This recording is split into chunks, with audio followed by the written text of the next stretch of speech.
조심스럽게 장담하고 남편에게 한담하고 신나게 만담합니다. 여자 셋의 상담요법. 네, 다양한 콘텐츠를 읽고 수다를 떨며 세상과 사람을 이해하는 팟캐스트 여담입니다. 와, 반갑습니다.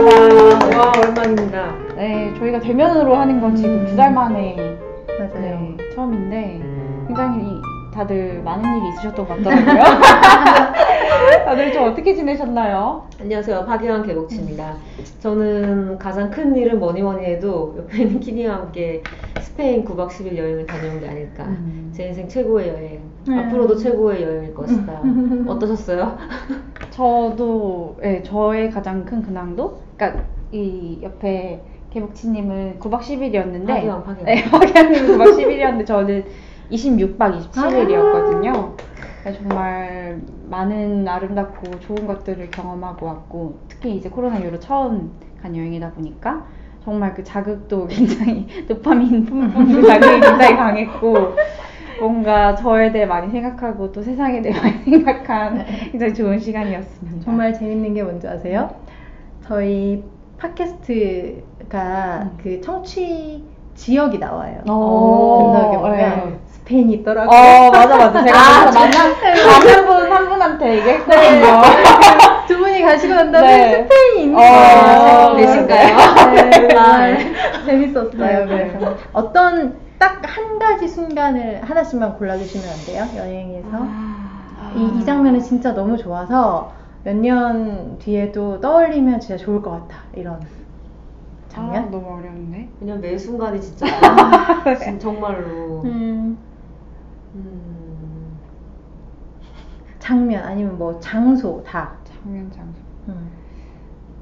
저 두 가지 말하면 안 되나요? 네, 얘기하세요. 일단 함께한 순간 하나랑 혼자 있는 순간이 있는데 함께한 순간은 저희가 마요르카라는 스페인의 섬에 갔는데 이제 키니가 너무 멋있게 또 면허를 국제 면허증을 운전을 하고 그냥 그 마요르카 되게 작은 시골 마을인데 그 도로를 이렇게 운전할 때 딱 라비앙 로즈가 음악이 나왔어요. 근데 굉장히 그 박자에 어울리는 속도로 차가 이렇게 쫙 흐르고 하늘은 맑고 파랗고 건물도 다 낮고 근데 이 건물들은 다 되게 스페인의 건물들인 거죠. 그 순간이 너무 행복했어요.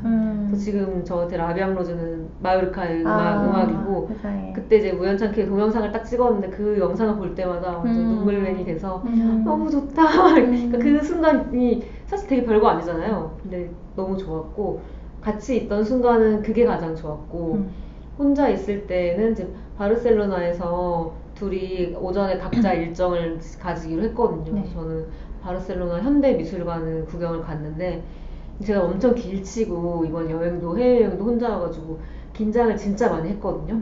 근데 한번 해보자 해가지고 구글 맵을 켜고 그 낯선 거리를 한 20분 혼자 걷고 돌아오는데 그 시간이 되게 좋더라고요.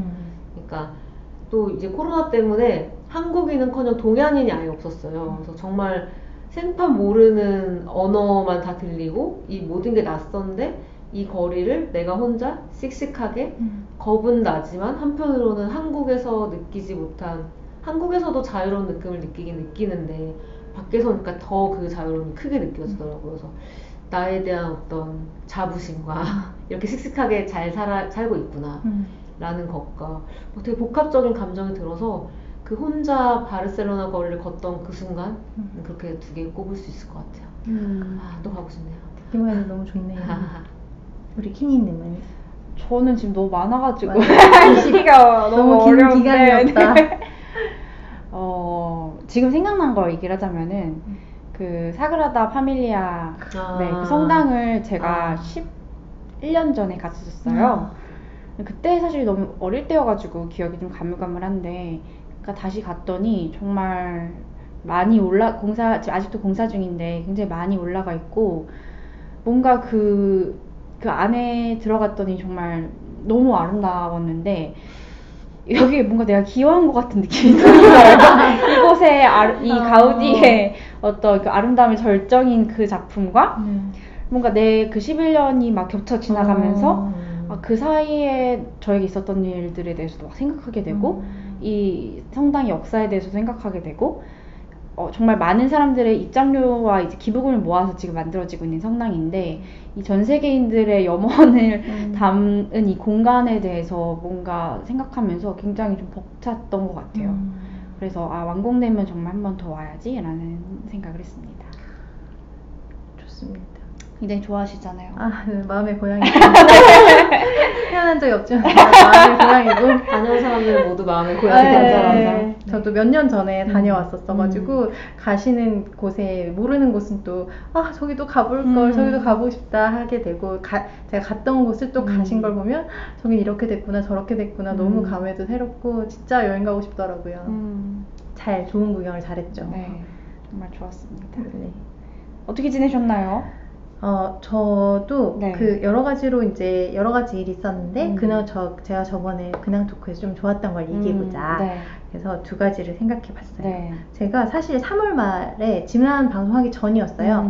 그때 창극 이어라는 공연을 봤거든요. 국립극단에서 하는 극장에서 하는 공연을 우연찮게 봤는데 진짜 충격적으로 좋았어요. 엄청 나왔어요. 그래서 굉장히 와 이건 뭐지? 너무 좋다 이런 생각이 절로 들어서 그게 이제 셰익스피어의 리어라는 작품을 그 배삼식 작가가 우리 창극 그 라인으로 쓰고 대본을 쓰고 음악은 또 창가를 작곡하신 분도 계신데 정재일 음악 감독께서 음악을 하시고 그래서 창가를 하는데 뒤에서 신디사이저 건반이 막 나오고 막 진짜 정말로 훌륭한 작품이었어요. 그래서 그게 되게 크게 충격을 받아서 원희곡도 보고 싶다라는 생각이 들어서 그 이후로 셰익스피어 작품들을 하나씩 빌려보고 있거든요. 그래서 그리고 또 창극도 또 창극 이런 건지 몰랐어 너무 좋다. 그래서 국립창극단 라인업을 보고 그 창극 춘향도 봤어요 얼마 전에. 그래서 그 한 번의 경험이 이렇게 이어져 가고 있다는 게 좀 기분 좋은 일이어가지고 소개를 좀 시켜드리고 싶었고 그리고 이제 봄이 다 지나갔는데 그 봄에 꽃이 피는 한 2주 정도밖에 안 되잖아요. 한두 주? 그때 되게 열심히 다녔어요. 그래서 그 집 근처라든지 그냥 뭐 서울 어디? 뭐 이런 식으로 되게 피곤하고 그랬는데도 좀 열심히 다녔거든요.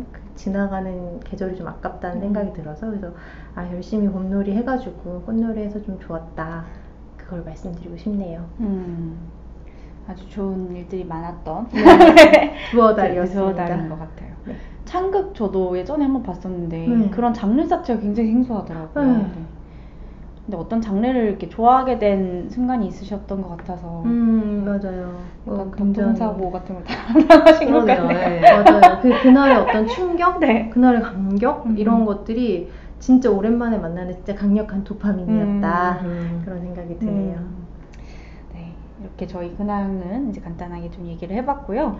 저희 오늘 다룰 작품은 파친코라는 드라마입니다. 명작. 대명작. 박수부터 치고 시작한다. 간단히 설명드리자면은 지금 애플 TV에서 이제 방영하고 있는 2022년 최근에 이제 시작된 시리즈고요. 지금 이제 시즌 1까지 다 이제 마무리가 된 상태입니다. 그래서 윤여정 배우와 김미나 배우, 이민호, 진아 배우가 주연인 작품이고요.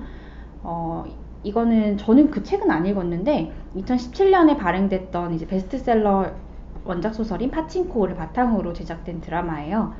그래서 줄거리라고 하면은 사실 너무 방대해서 설명하기는 좀 어렵지만 일제 강점기부터 이제 1980년대까지 4대를 걸쳐서 살아온 제1교포들의 이야기고 그들의 뭐 고통과 사랑과 이별 뭐 이런 여러 가지 인생사에 대한 이야기입니다. 그래서 이제 가장 주연이라고 하면은 2명인데요. 한 명은 이제 선자라고 이제 윤여정 배우가 70대 선자를 연기하고 또 10대, 20대 선자를 이제 김미나 배우가 연기하는 그런 역할이 있습니다. 그래서 그 인물은 이제 원래 부산 영도에 살던 소녀였는데 이제 결혼을 함으로써 오사카에 건너와서 살게 된 그런 이제 역할이라고 할 수 있고요. 또 이제 한 명의 주인공이 솔로몬입니다. 솔로몬은 선자의 둘째 아들의 이제 아들이니까 이제 손자예요. 그래서 그 오사카에서 살던 자이니치로 미국으로 이제 유학을 가서 일하는 인물이고 굉장히 똑똑하고 또 일도 잘하고 이제 이런 성공한 인물입니다. 근데 이제 뉴욕 금융가에서 일하다가 어떤 일이 생겨가지고 일본으로 다시 돌아오게 되는데 그 일을 이제 처리하는 과정에서 이제 다양한 일이 생기고 자신의 어떤 근원에 대해서도 여러 가지 고찰을 하게 되고 그러면서 이제 자신을 발견해 나가는 그런 이야기라고 할 수 있습니다. 그래서 이제 선자의 일대기와 솔로몬의 이야기가 교차되면서 진행되는 드라마예요. 그래서 이제 저는 사실 이 드라마를 선정한 이유는 뭐 다른 건 없고 그냥 너무 우연히 봤는데 너무 훌륭한 드라마라서 이건 꼭 다뤄야겠다 싶어서 이제 선정하게 되었습니다. 두 분은 좀 어떻게 보셨나요? 네, 아니야, 파기야. 네, 고백하고 말아요. 일단 저는 소설을 먼저 봤어요. 아까 찾아봤더니 제가 작년 11월 2일에 읽었더라고요. 근데 그 소설을 읽고 제가 그 인스타에 이렇게 올렸어요. 오마이갓 첫 문장부터 빠져들었다. 이제 46페이지 읽었는데 나 이 책 좋아하는 것 같아. 이렇게 써놨는데 아주 훌륭한 소설이었고 이게 왜 베스트셀러지? 왜 이제 봤지? 이런 생각을 했던 책이어서 오히려 드라마를 보고 싶지 않았어요. 저는 아마 선정이 여담의 오늘 주제로 선정이 안 됐으면 안 봤을 것 같아요. 소설이 너무 좋았기 때문에 그 감흥을 다른 걸로 대체하고 싶지 않은 하지만 보기를 너무 잘했다 싶었어요. 일단은 두 친구의 이렇게 여담에 선정하는 픽을 제가 믿는 것도 있고 파친코가 SNS에서 혹평이 정말 자자하더라고요. 그래서 볼까 말까 하던 찰나에 봤는데 그냥 보는 내내 시간 가는 게 되게 아까웠고 안 끝났으면 좋겠고 그리고 저는 이제 뭐 TV가 잘 안 돼가지고 핸드폰으로만 봤는데 이렇게 멋진 연출과 영상과 이런 거를 이 작은 화면으로 본다는 게 너무 아쉬웠고 저는 이렇게 원작이 있는 드라마나 영화가 훌륭하다라고 말하는 저만의 기준이 있다면 단순히 원작을 잘 표현하는 데서 그치지 않고 원작은 해치지 않지만 그 영화나 드라마 그 자체로 이제 독립적으로 완성도 높은 작품은 훌륭하다라고 스스로 생각을 하거든요.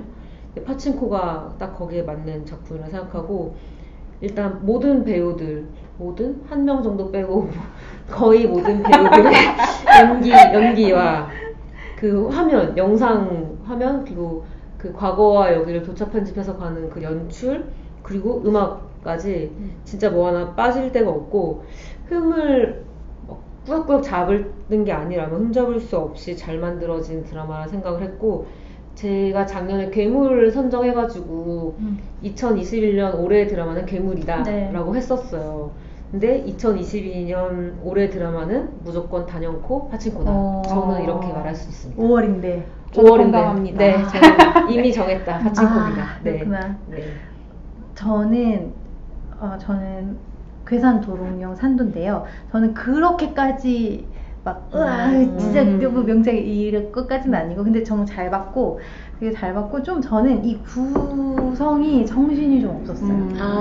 너무 왔다 갔다 하는 이게 원작을 거예요. 본 사람과 안 본 사람 차일 수도 있겠네요. 이야기가 이제 연결이 저는 다 아니까. 근데 또 원작 안 봤지만 그런 게 괜찮으셨으니까 저는 너무 왔다 갔다 하고 그래서 뭐라고 해야 되지? 이렇게 좀 이야기가 느리다는 생각이 좀 들었고 그래서 계속 과거를 갔다가 지금 일어나는 일이 한 회에 한 10분 이렇게 나오고 이제 과거 이야기도 사실 어떤 한 순간을 굉장히 임팩트 있게 보여주는 구성으로 계속 왔다 갔다 하니까 근데 굉장히 뭐랄까 기술적이라든지 아니면 말씀하신 것처럼 연출적인 면이라든지 음악이 되게 전 처음에 브리저튼 음악 아니야? 이런 느낌이 들 정도로 약간 바로크?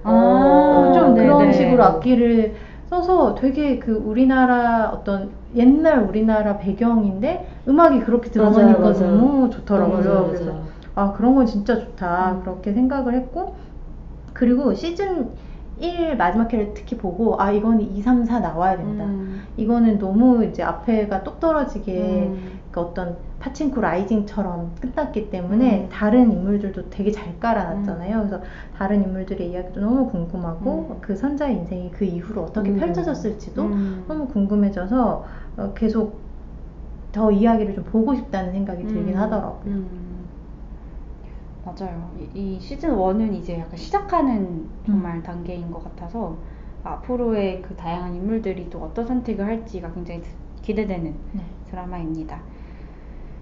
그래서 이제 두 분이 이렇게 얘기해 주셨는데 여기에 굉장히 다양한 인물이 나와요. 물론 주인공은 그 아까 말씀드린 선자와 솔로몬이지만 그 선자와 솔로몬이 어떤 인생을 살고 뭐 어떤 선택을 할 때 또 영향을 줬던 인물들도 굉장히 많이 나오고 또 가족들도 나오고 그러는데 그 인물들에 대해서 간단히 좀 설명을 하고 또 어떤 인물이 좋았는지 얘기를 좀 해볼까 합니다.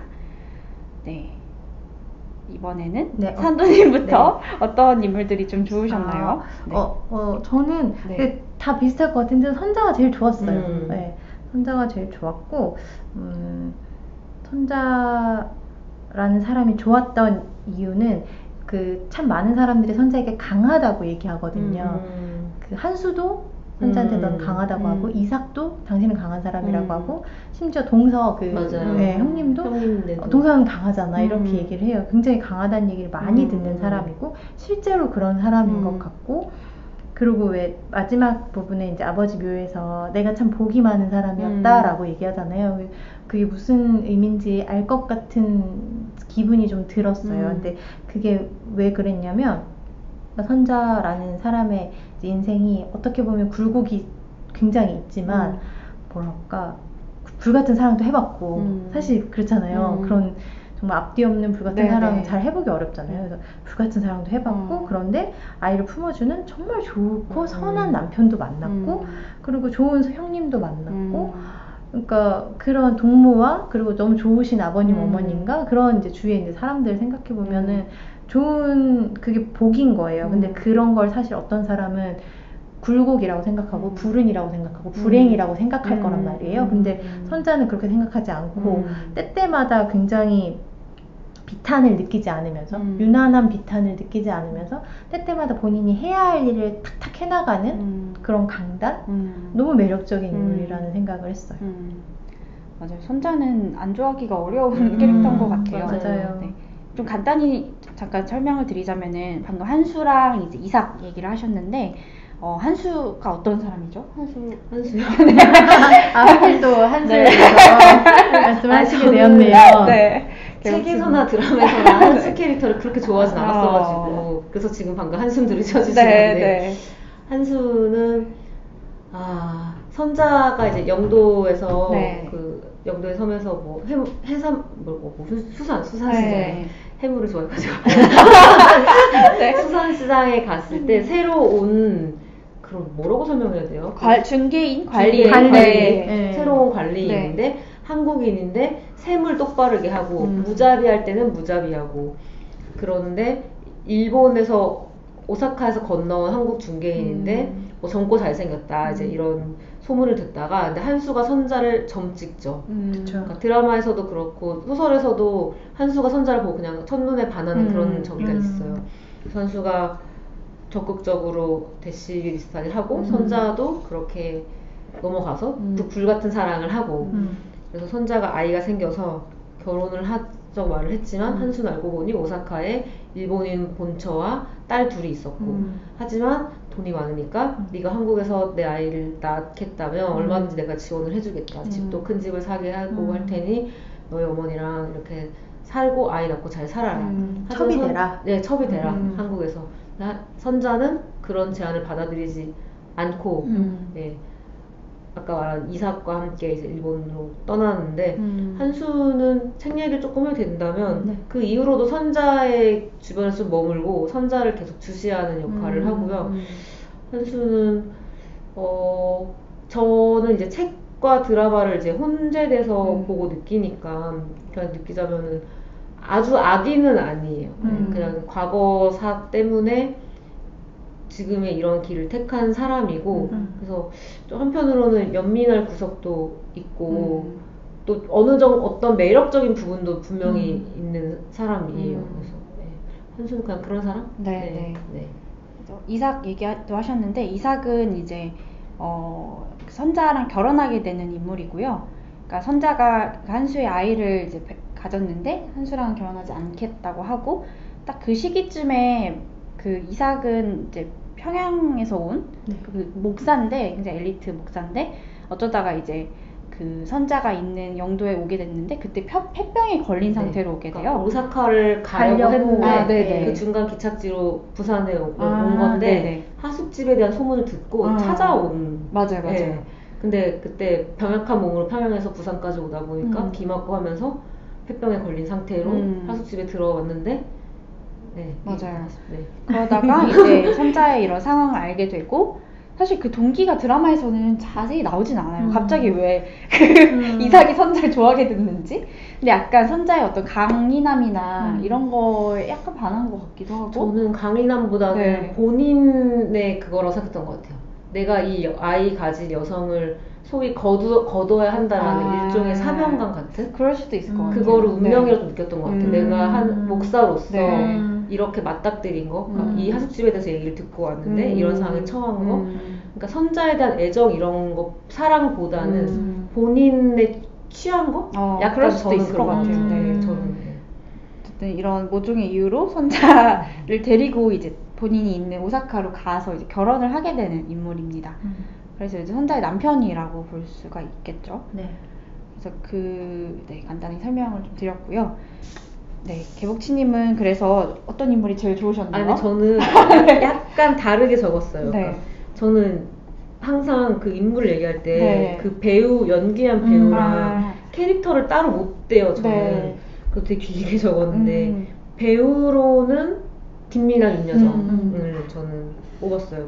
저는 김미나 배우를 사실 잘 몰랐거든요. 근데 키니님이 워낙 극찬을 해가지고 그런 거 근데 이걸 보면서 왜 그렇게들 김미나 하는 줄 알았고 이제 저도 김미나 대열에 합류를 하게 됐고 김미나 배우의 얼굴이 약간 새로운 류의 얼굴이라는 생각이 들었어요.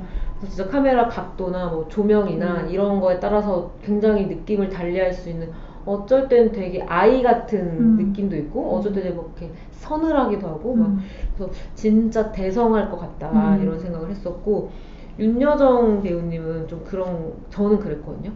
연기를 잘하기 때문에 오히려 잘한다고 못 느꼈다. 그러니까 연기가 항상 딱 봤을 때 막 거슬리는 연기가 없잖아요. 물 흐르듯 자연스러우니까.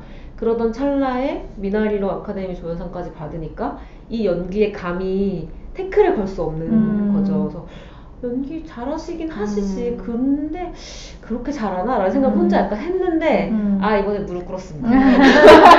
무릎 꿀었습니다. 네.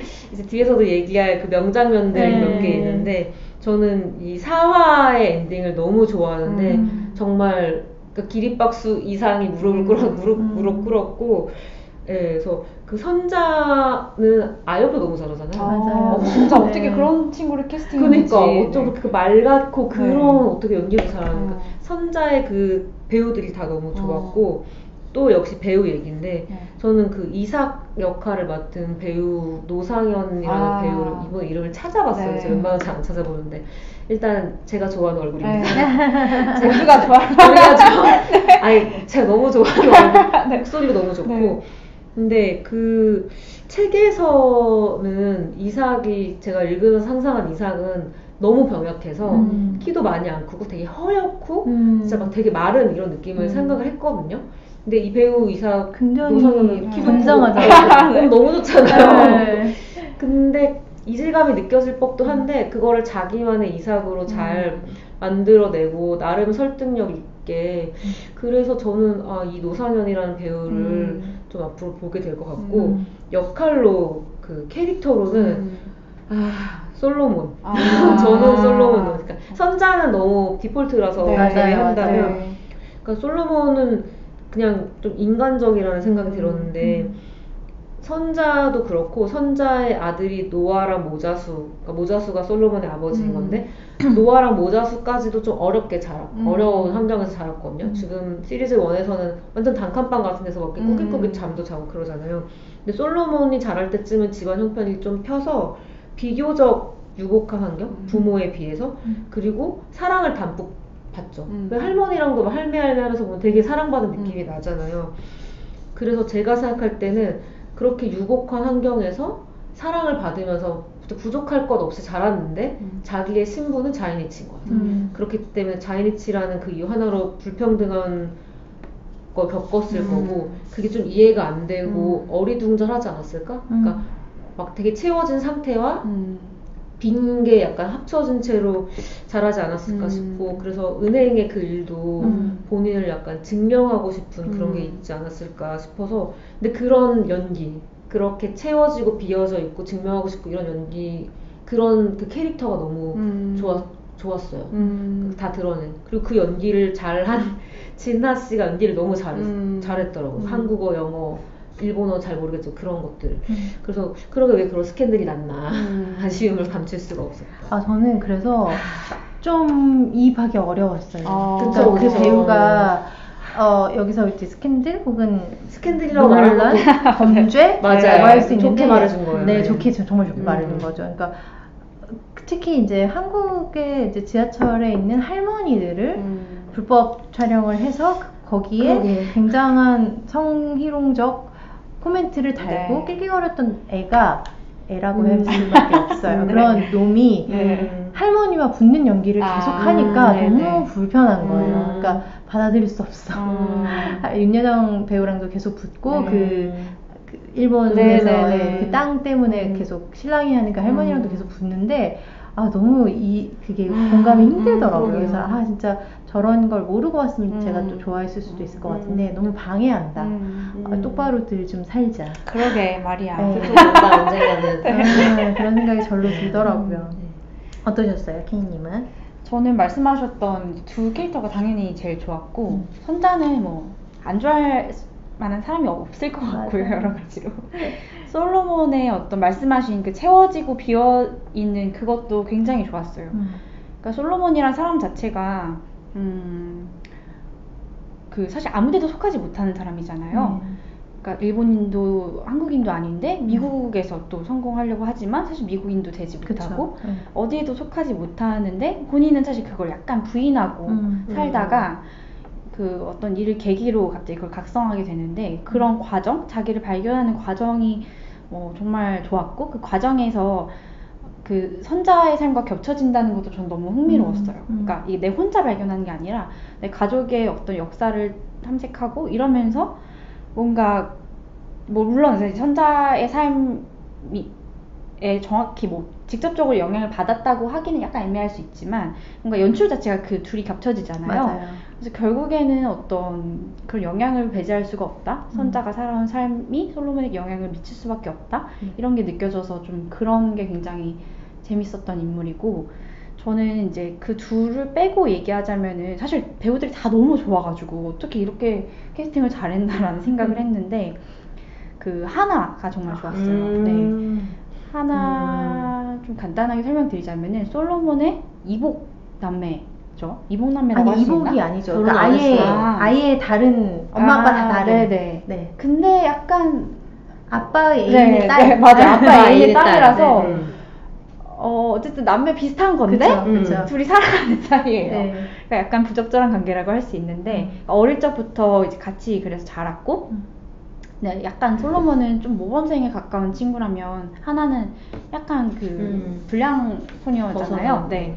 근데 그 하나라는 인물이 이제 솔로몬에게 굉장히 많이 영향을 주게 돼요. 솔로몬이 이제 일본에 살다가 미국으로 가게 된 계기도 이제 하나가 영향을 주게 되고 또 솔로몬이 미국에서 돌아와서 이제 다시 자기가 일본에서 어떤 일을 마무리하려고 잘 해서 이제 승진하려고 하는 시기에 하나의 연락을 받게 되고 또 하나가 그 시기에 갑자기 또 아프다는 얘기를 듣게 되죠. 그러면서 이제 하나를 이제 병문안을 가면서 또 이런저런 얘기를 나누게 되는데 그 하나가 솔로몬에게 하는 말들 이런 말들이 굉장히 솔로몬을 각성하게 하는 그런 말들을 많이 해요.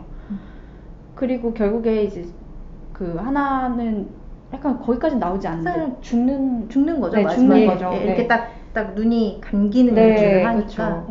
근데 뭔가 그 하나가 죽는 장면에서 솔로몬과의 어떤 교감도 굉장히 그 장면도 너무 좋고 그리고 하나라는 배우 자체가 너무 좋아요. 그 하나 연기한 배우가 그 아역도 너무 좋고. 네, 아역이 좋더라고요. 아역이 우리나라 배우더라고요. 정말요? 그래요? 네, 우리나라 배우더라고요.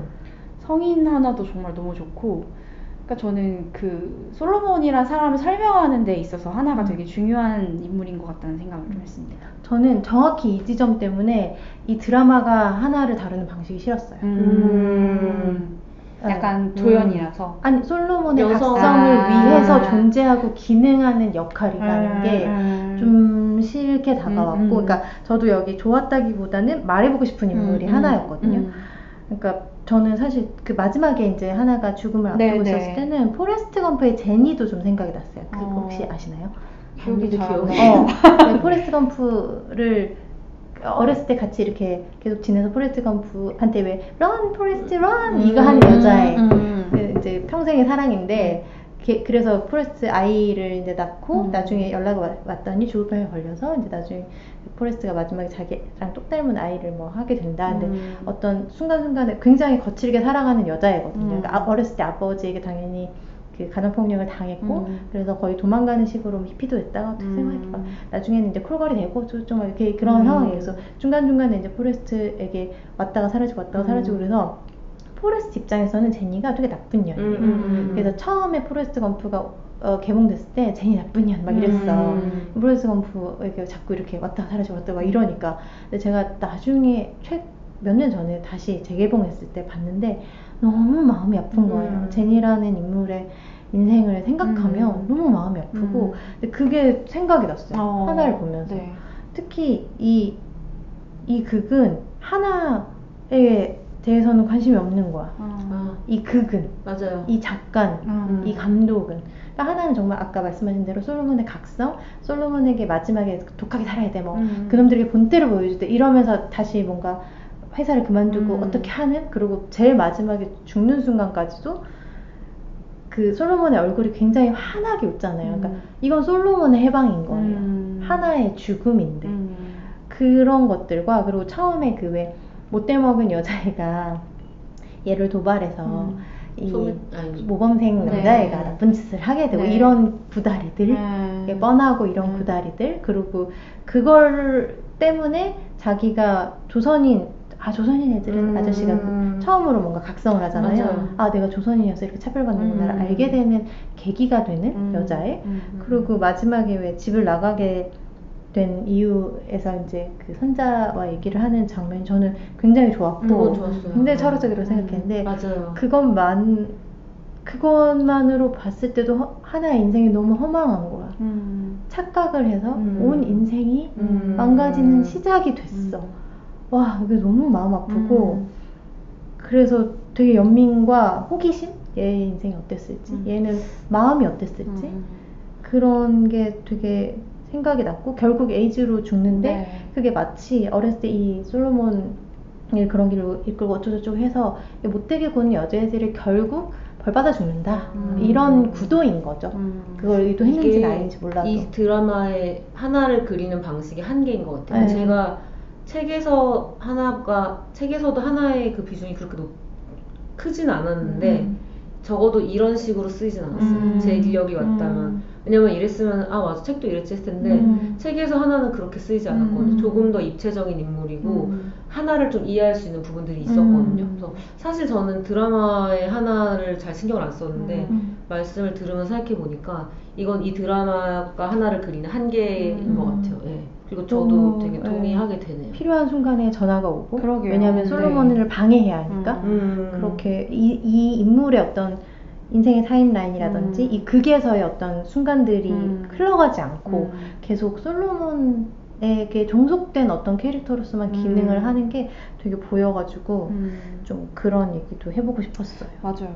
저도 하나가 좋았던 지점이 그건데 하나의 입장에 생각해보면 정말 쓰이는 인물이라는 생각이 드네요. 기능으로 존재하는 인물. 그래요. 이렇게 얘기를 해봤는데 혹시 더 얘기 나누고 싶은 인물이 있으신가요? 저는 괜찮습니다. 저도 있는데 뒤에서 얘기하도록 하겠습니다. 진짜? 누군지 힌트 주세요. 힌트. 힌트는 이제 여성입니다. 그렇군요. 네. 그러면 제가 이제 앞에서 솔로몬 얘기할 때 잠깐 얘기했는데 이게 솔로몬과 선자의 삶이 계속 겹치고 둘이 인생에서 하는 선택들이 계속 겹쳐져서 그려지거든요.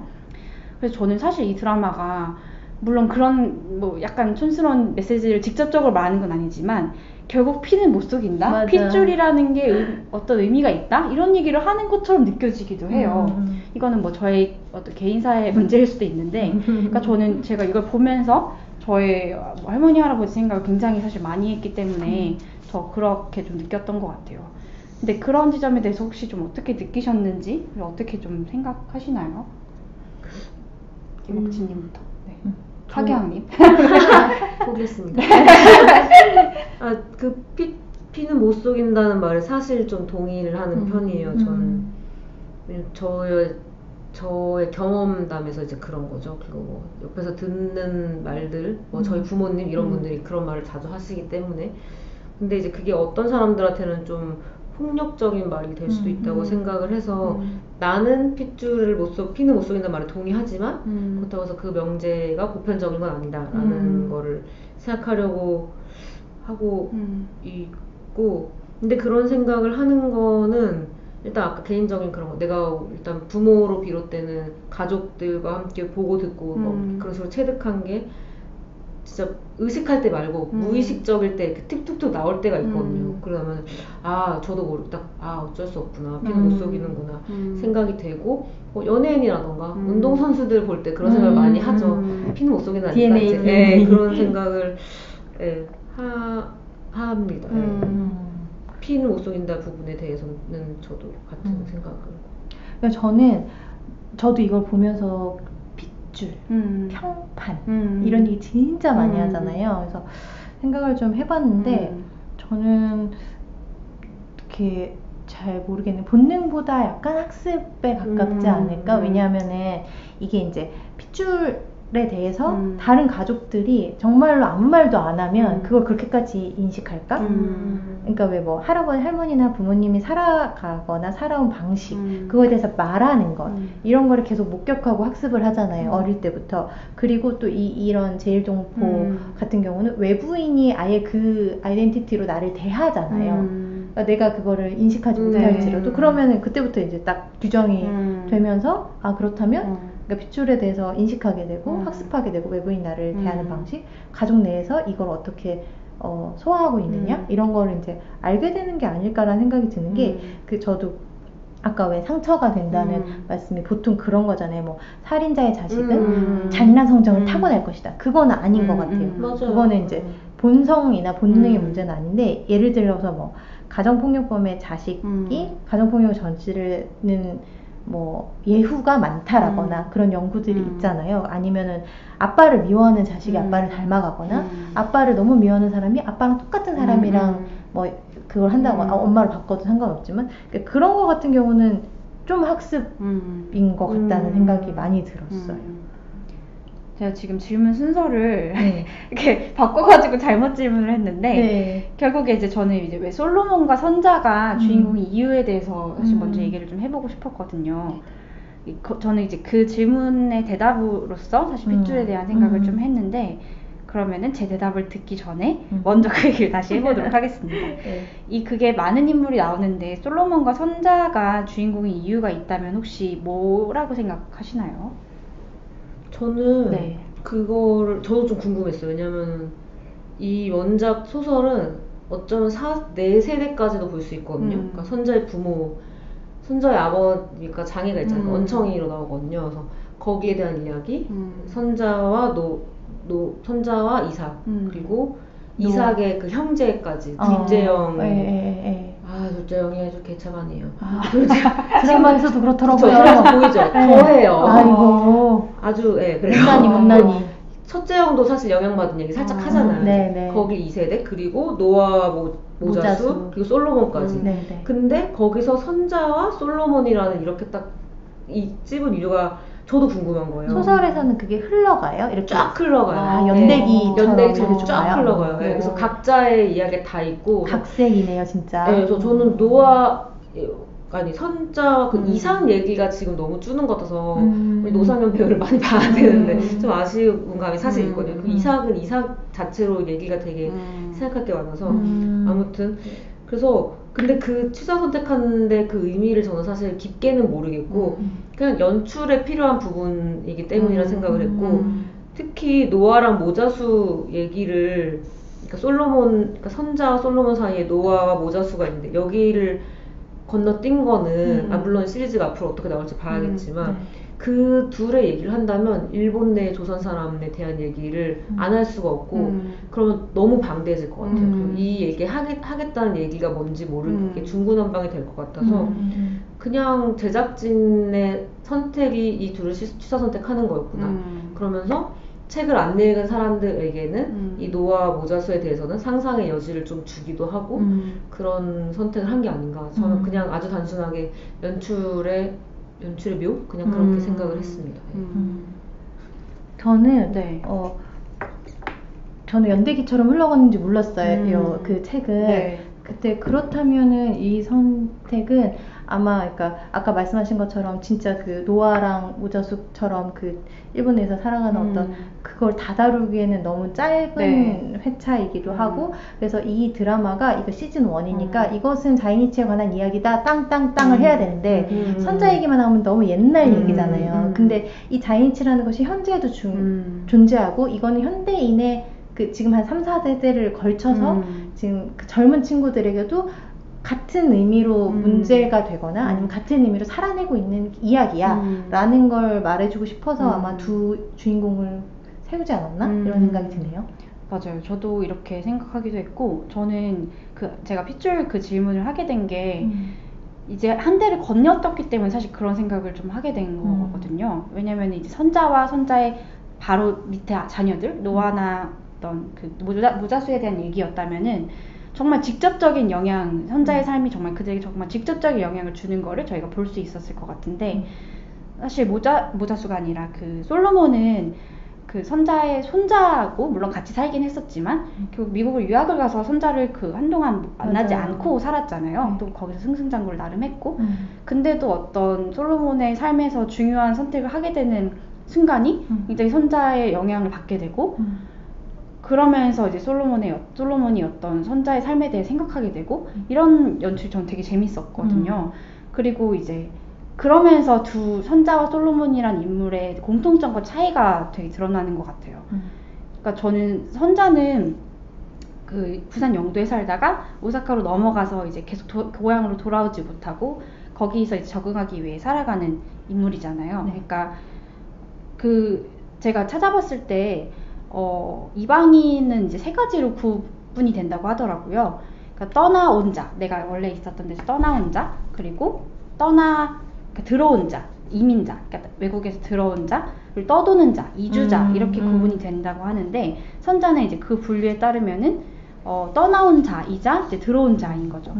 근데 솔로몬은 사실 제가 아까도 솔로몬에 대해서 얘기할 때 아무데도 속하지 못하는 인물이라고 했는데 솔로몬은 영원히 떠도는 이주자인 것 같아요. 근데 사실 미국에도 갔다가 근데 그들이 다 결국엔 제일교포들이고 뭔가 굉장히 다양한 그 제일교포들의 모습들을 이제 그들의 공통점과 차이점을 통해서 또 상상할 수 있게 되는 게 저는 이 작품의 굉장히 큰 의의였다고 생각을 해서 그런 면에서 둘을 고르지 않았을까라는 추측을 좀 해봤습니다. 두 인물의 공통점과 차이점이 있다면은 뭔 것 같으세요? 저는 뭐 공통점은 그 자이니치라는 점 그리고 어디에도 속해지 않는다는 점 뭐 이런 건 것 같은데 차이점이 약간 그거 같아요. 그 선자랑 솔로몬이 똑같이 둘 다 되게 발버둥치는 인물 같고 사실 여기 나오는 모든 인물들이 되게 발버둥치는 인물이라고 생각했어요. 그래서 이 드라마가 더 좋아지는 지점이 있다고 생각하거든요. 각자의 자리에서 굉장히 발버둥치기 때문에.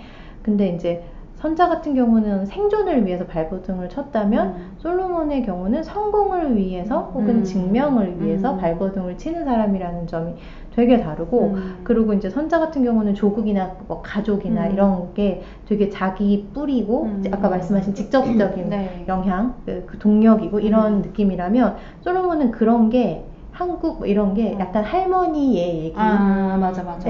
내가 일본인이라 그런 대사가 있었잖아요. 어디 가서 그냥 일본이라고 해요. 틀린 말도 아니잖아요. 이런 식으로. 그러니까 어떤 반은 일본인이고 뭐 반은 이렇게 이런 어쩌면 더 자아분열이 더 강한 사람인 거죠. 선자보다도. 선자는 물어보면 저는 한국인입니다 할 것 같잖아요. 근데 이제 솔로몬은 그래서 그 땅 계약을 할 때 그 할머니가 너라면 어떻게 하겠니라고 물어보지 않고 네 할머니라면 너는 뭐라고 말하겠니라고 물어보잖아요. 그러니까 자기의 문제가 아닌 상태인데 아까 말씀하신 것처럼 이런 거 저런 거를 겪으면서 자신의 문제가 되는 거죠. 그게. 그래서 그런 지점이 되게 차이점이고 흥미로운 지점이라고 생각했어요. 맞아요. 그 솔로몬은 자기가 이런 사람이라는 거를 그 순간에 깨닫게 되는 것 같아요. 맞아요. 그 전까지는 그냥 열심히 미국 가서 공부하고 성공하면은 그래서 돌아오면 금이 환영하면은 된다라고 생각했는데 그때 자기 정체성을 딱 깨닫게 되는 순간인 것 같습니다. 그래서 두 캐릭터에 대해서 좀 어떻게 생각하셨나요? 저는 이거는 생각 못했어요. 잘 모르겠어가지고 그냥 두 분의 의견을 경청하려고. 네. 저는 뭐 의도한 건 아니지만 약간 그런 것도 재밌었어요. 둘 다 결국 이방인, 약간 어떻게 보면 소수자인데 선자는 이제 여성이라는 소수성을 갖고 있고 그런 게 뭐 이 드라마를 뭐 페미니즘 드라마로 할 수는 없지만 이제 일제강점기에 여성으로서 생존하기 위해서 애쓴 게 되게 많이 그려지잖아요. 근데 솔로몬은 또 미국에서 일한 동양인이라는 소수성을 갖고 있는 인물이고 그런 게 되게 어떤 그 인물들에 대해서 되게 여러 방면으로 좀 상상할 수 있게 돼서 좀 그런 설정도 재밌었던 것 같습니다. 그 여기 나온 인물들이 다 그런 소수성을 가지고 있잖아요. 그래서 솔로몬이랑 대화하는 그 여자 직원은 여성이라는 소수성을 굉장히 강조하고 그런 식으로 되게 각자의 그런 소수성을 드러내고 그 인식하고 있고 이런 것들도 재밌더라고요. 맞아요.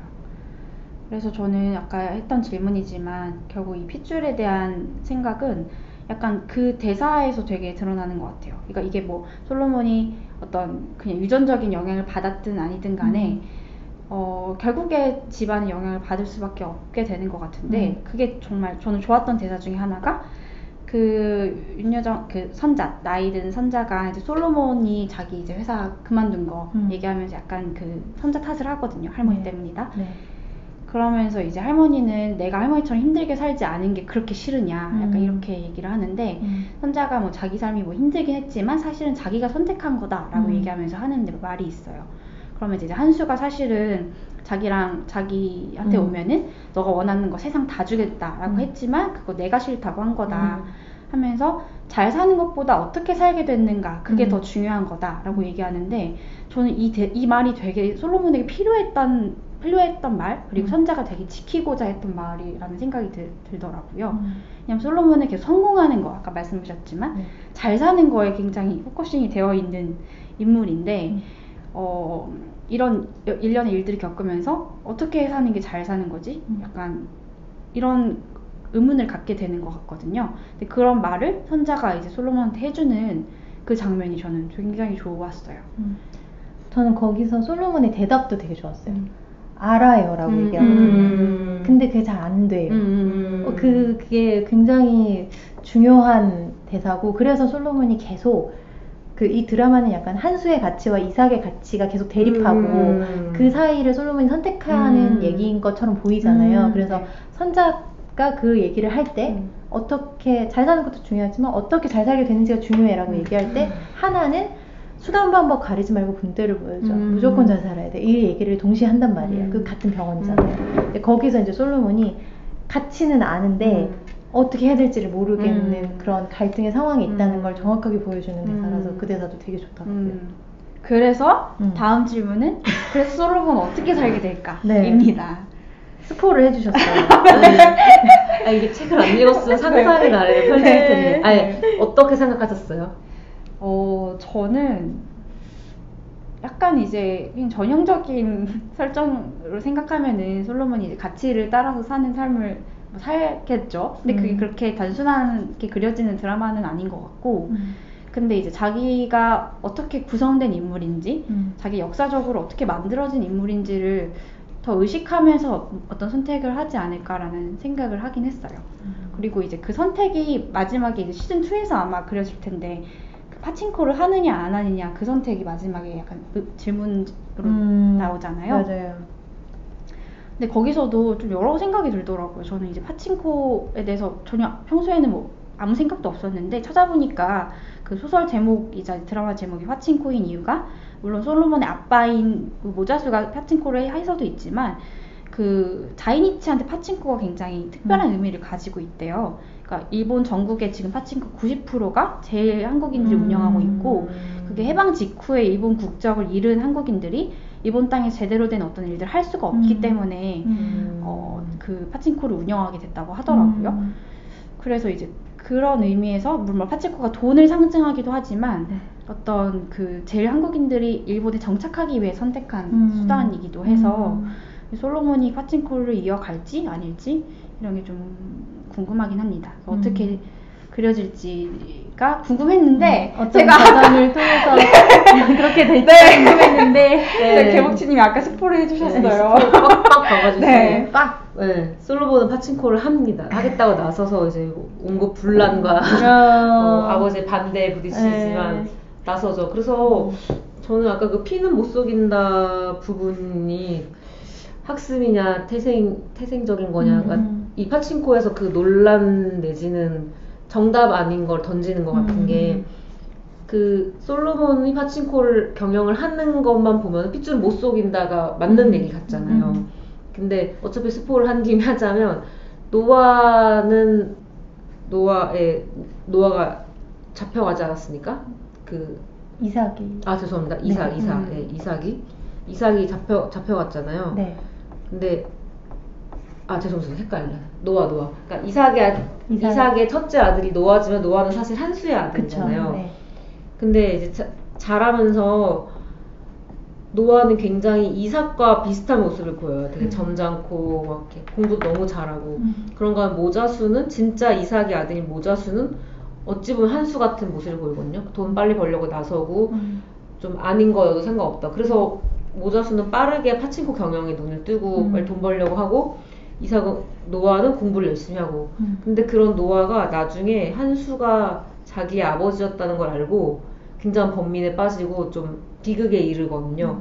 근데 그렇게 치면 이 방금 얘기를 했을 때 노아는 핏줄을 속인 게 되는, 피는 못 속인다에 맞지 않는 사람인 거잖아요. 그러니까 이게 아까 저는 산도님 얘기를 들으면서 그렇다면은 피는 못 속인다는 말은 학습에 더 가깝겠구나.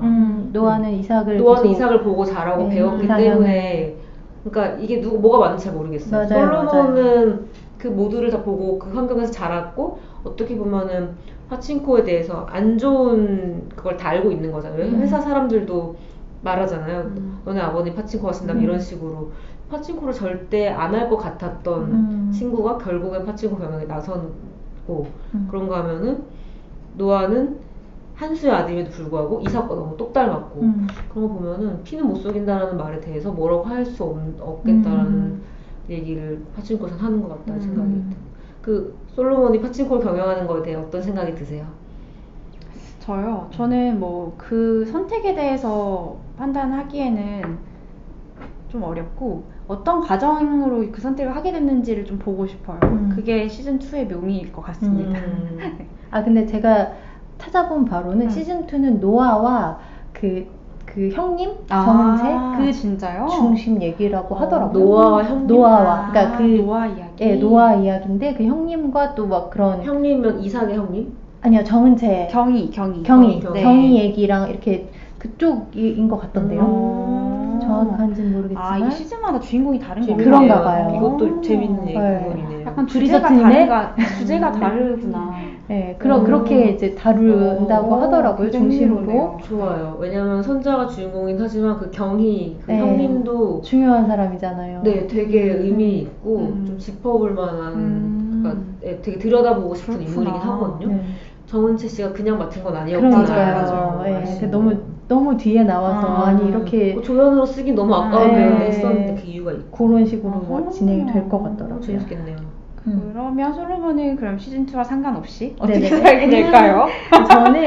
저도 솔로몬은 계속 갈등을 하면서 살겠구나라는 생각했는데, 그 파친코를 한다는 얘기를 듣고 뭐가 생각났냐면, 그 회사 여성 직원이랑 대화를 할 때 회사 여성 직원이한테 당신은 능력이 되게 뛰어나고 그런 사람이라서 그 제의가 많았을 텐데 왜 여기에 있느냐라고 할 때, 뛰어나지 않은 사람들 가운데 있어야지 내가 성공할 수 있다는 얘기를 하잖아요. 맞아요. 그게 굉장히 체념을 하면서 동시에 욕망을 포기하지 않는 삶이라는 생각을 했거든요.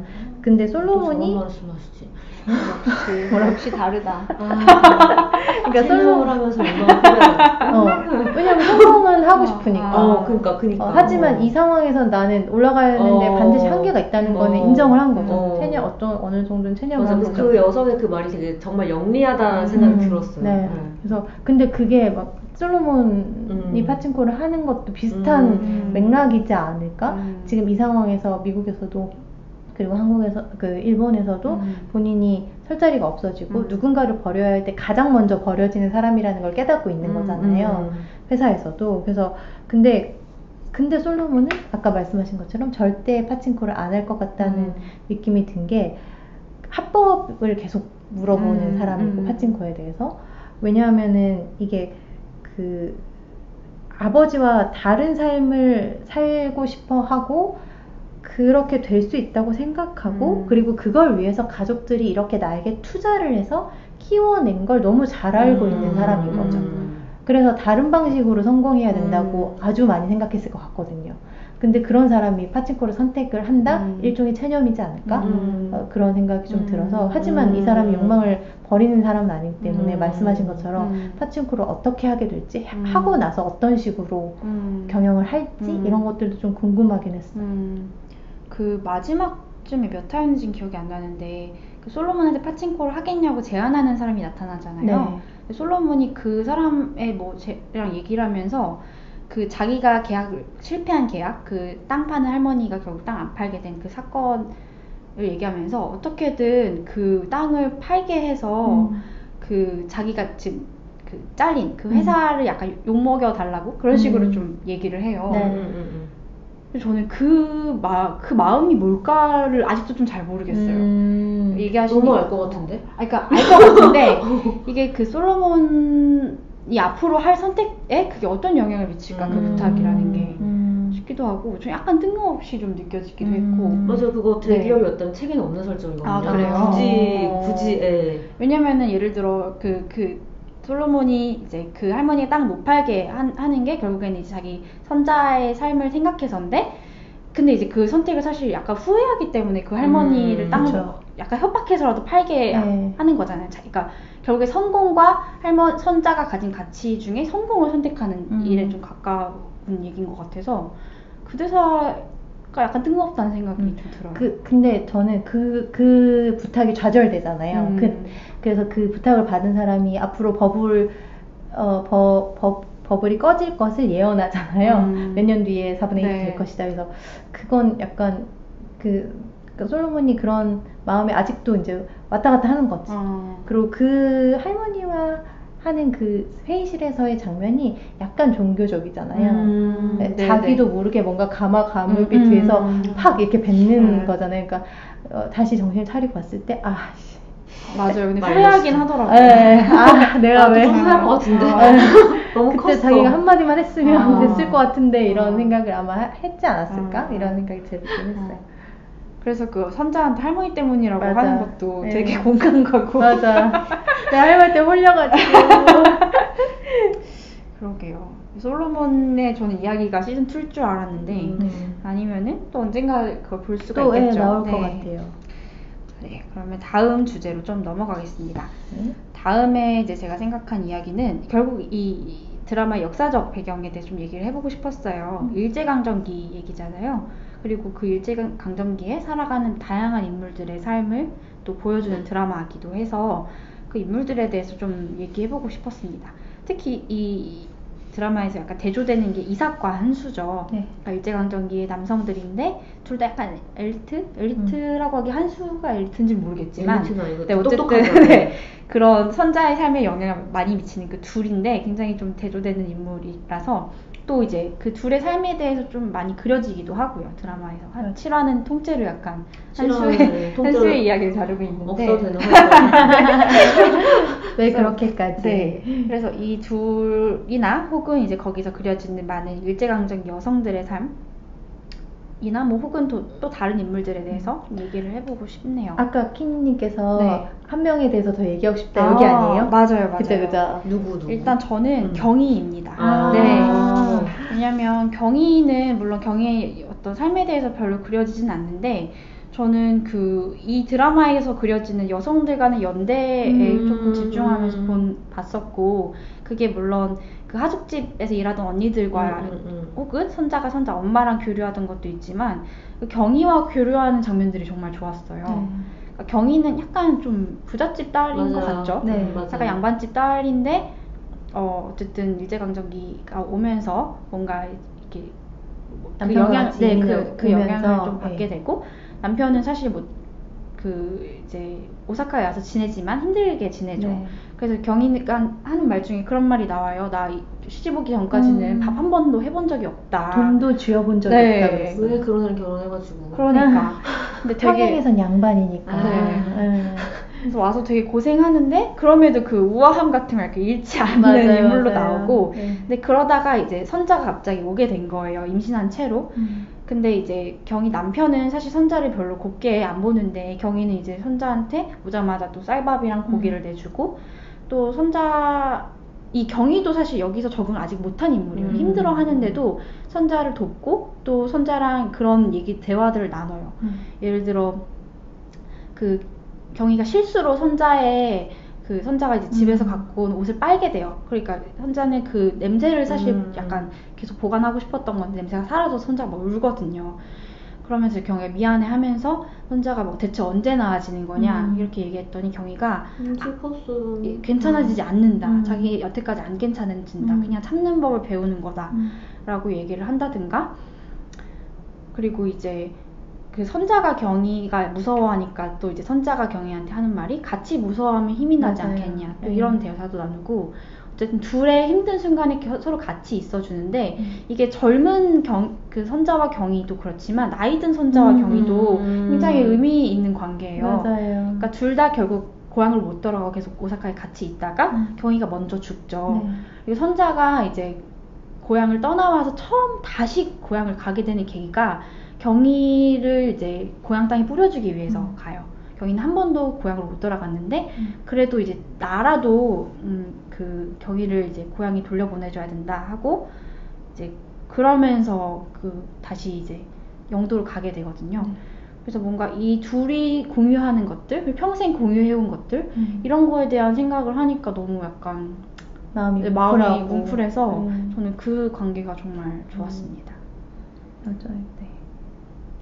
두 분은 이 인물들의 어떤 일제강점기의 삶에 대해서 좀 어떻게 느끼셨나요? 저는 일단 이삭과 한수의 삶의 부분을 봤을 때 저는 이제 망상을 잘해가지고 가끔 그런 생각을 하거든요. 내가 조선시대에 태어났으면 독립운동을 했을까에 대한 고민, 혹은 그 민주화운동을 내가 과연 했을까?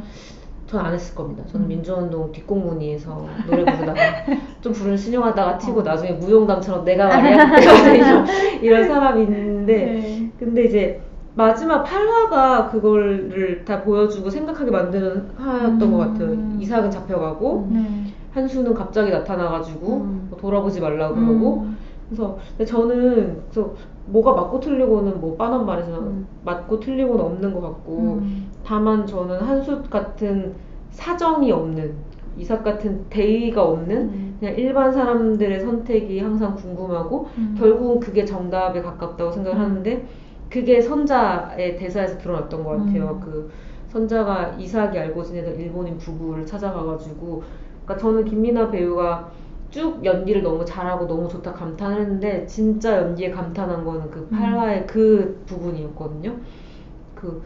그렇게 운동한답시고 뭐 사상에 저기해가지고 하면은 말 그대로 밥은 누가 먹이고 집안은 누가 살릴 거냐라고 하는 그 부분이, 그래서 누가 맞고 틀리고는 없고 그냥, 근데 그러면서도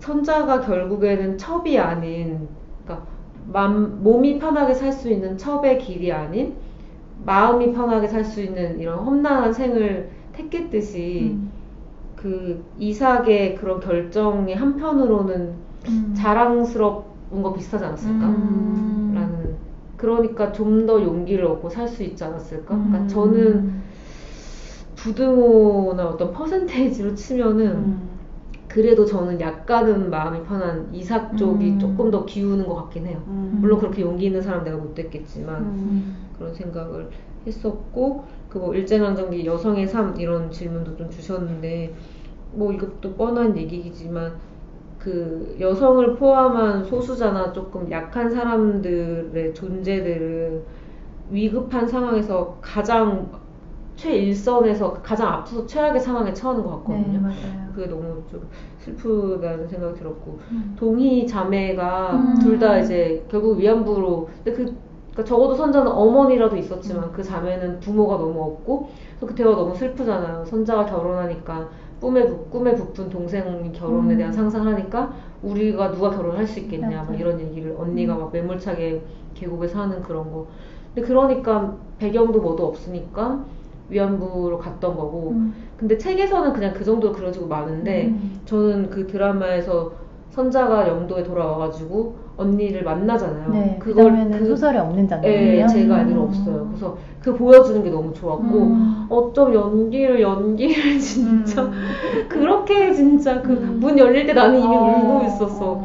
진짜 막 그 알아보는 순간부터 둘이 껴안고 우는데 아 진짜 연기 대결 이런 느낌이어서 진짜 너무 그 장면을 넣어준 게 제가 되게 고마웠어요. 그러니까 책에서는 좀 너무 마음이 아프기만 한 거죠. 그 둘을 위안부로 끌려가서 소식을 알 수 없고 그러면 그냥 그렇게 안 좋은 결말을 맞이했겠구나라가 되는 건데 어쨌든 둘 중에 하나라도 살아서 좁은 집이나마 부산에 집을 구해서 살고 있고 둘이 상봉을 하고 그 장면을 볼 수 있어서 저는 되게 좋았어요. 예. 아버지 묘도 걷어주시고 맞아. 네. 너무 저 그 장면 넣어준 건 정말 감사했어요.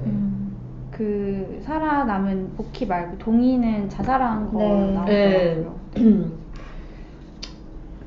그러니까 저는 그 장면에서 그 대사가 너무 좋았어요. 그러니까 시대를 꿈처럼 사는 사람들이 있어. 근데 그런 사람들은 이게 질곡의 시간을 버텨내질 못한다. 약간 이런 느낌의 말을 하셨잖아요. 그러니까 와 그게 너무 마음이 아프면서 왜냐하면 동희는 천진하고 순진하고 꿈을 꾸는 사람이었단 말이죠. 근데 그래서 돌아왔을 때 그 엄청난 변화 이거를 받아들이지 못한 거죠. 그래서 살아남은 사람의 어떤 슬픔도 있고 그게 뭐 좋다고 살아남은 게 아니기 때문에 그렇다고 중간에 그런 선택을 한 사람의 슬픔도 당연히 너무 느껴지고 그래서 그 대사가 굉장히 기억에 많이 남더라고요. 그럼 혹시 그 다른 또 인물들에 대해서 얘기해보고 싶은 게 있으신가요? 산도님? 저요? 네. 중간중간 하면 될 것 같아요. 네. 저는 뭐 이삭과 한수가 대조되는데 뭐 누가 더 낫다라고 판단하기보다는 저는 이런 다양한 인물들을 보여주는 게 좋았어요. 그래서 아 정말 그 시절에는 이런 어떤 선택의 순간에 놓일 수 있을 것 같다. 그리고 말씀하셨듯이 나라면 어떤 선택을 하고 살았을까? 어땠을 것 같으세요? 저는 일단은 여자라는 한계가 있었을 것 같고 근데 저는 독립운동을 했을 것 같다는 생각을 항상 좀 하고요. 핏줄을 저는 이제 핏줄에 그런 때문에 이름 못 속인다. 그런 목소리인데 저한테 이제 개인적으로 이 드라마가 되게 의미가 있었던 거는 저는 이제 할아버지가 독립운동가라서 항상 어릴 때부터 할아버지의 훌륭함에 대해 듣고 자랐는데 이 드라마가 이제 선자가 주인공이다 보니까 할머니에 대해서 처음으로 약간 진지하게 생각하게 되더라고요. 그러면서 8화 마지막에 선자가 한 대사 그러니까 뭐 남자들 뭐 중요한 일 무슨 사상 얘기하지만 나 그런 거 사실 별로 안 중요하고 내 애 먹여 살리고 이런 게 더 중요하다라고 하는데 아 우리 할머니가 저렇게 사셨겠구나라는 생각이 들면서 그 시절의 여성들의 이야기를 조금 더 많이 보고 싶다라는 생각을 좀 했어요. 그걸 보여줘서 너무 고마운 드라마이기도 합니다. 이 드라마가 일제강점기를 이렇게 본격적으로 다루는데 사실 미국에서 만들어진 드라마예요. 네. 저는 그게 이 드라마의 너무 흥미로운 지점이었거든요. 그러니까 뭐 이 드라마가 어떤 대단한 사명을 갖고 막 우리가 뭐 어떤 변화를 이끌어야 돼라고 했을 수도 있고 아닐 수도 있지만 이 드라마만의 뭔가 역할이 있지 않을까라는 생각도 조금 했습니다. 두 분은 좀 어떻게 생각하셨어요? 저는 얼마 전에 이제 업계 관계자에게 드라마 제작 관련한 분이랑 이제 얘기를 나눌 기회가 있어서 요 얘기가 나왔는데 근데 그분은 그런 얘기 하시더라고요. 이게 애플에서 나와서 이렇게 방영이 될 수 있는 거지 만약에 이걸 한국에서 만들어서 방송을 했다? 그럼 일본에서 들고 일어났을 것이다. 이게 미국 컨텐츠고 미국 네. 그거기 때문에 일본에서 강력하게 반발하지 않았을 것이고 음. 한국에서 만들어졌다면 막 항이 들어오고 양국 간의 갈등으로 치닫고 그랬을 것이라는 거죠. 그 자막으로 막 일본인에게 대놓고 막 다- 네. 인간 학살을 했고 막 어쩌고저쩌고 그렇게 다 나오니까 굉장히 우리나라에서 일본의 가해 사실을 알리기만 해도 난리잖아요, 거기는. 근데 그래서 미국 드라마니까 그런 걸 못하는 게 아니겠냐? 그런 면에서 좀 속 시원한 지점이 있다. 이런 얘기를 하시는 거예요. 그래서 사실 저는 이 드라마 보면서 여명의 눈동자 생각을 굉장히 많이 했는데 여명의 눈동자는 되게 적나라하게 많이 나왔거든요. 1부에서 아예 여주인공이 위안부로 끌려가면서 그 기차에서 강간당하면서 시작해요. 굉장히. 그리고 이제 남자 주인공이 공산주의자, 그러니까 물론 신념이 굉장히 있는 건 아니고 역사에 따라서 살면서 그렇게 된 거지만 어쨌든 북한 사람으로 나중에 빨치산 되고 막 이렇거든요. 그러니까 굉장히 사실은 더 지금 애플 이거 파친코보다 더 적나라하게 그런 역사적인 사실을 말한 한 드라마인데, 근데 그때는 이제 한류나 뭐 드라마 수출이나 이런 식으로 OTT나 이런 걸로 이제 세계적으로 방영이 안 됐기 때문에 더 조용하게 넘어갈 수 있지 않았을까? 이런 생각이 좀 들긴 하더라고요.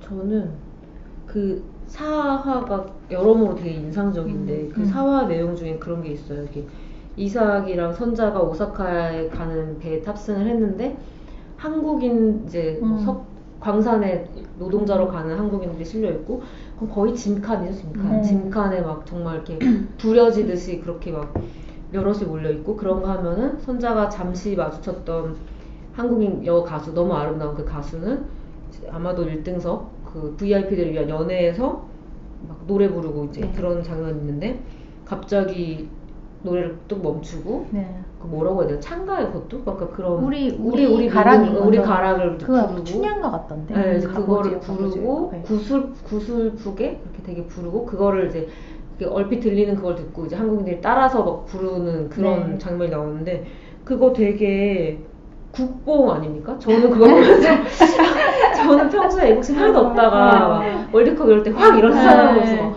막 이렇게 되는 거예요.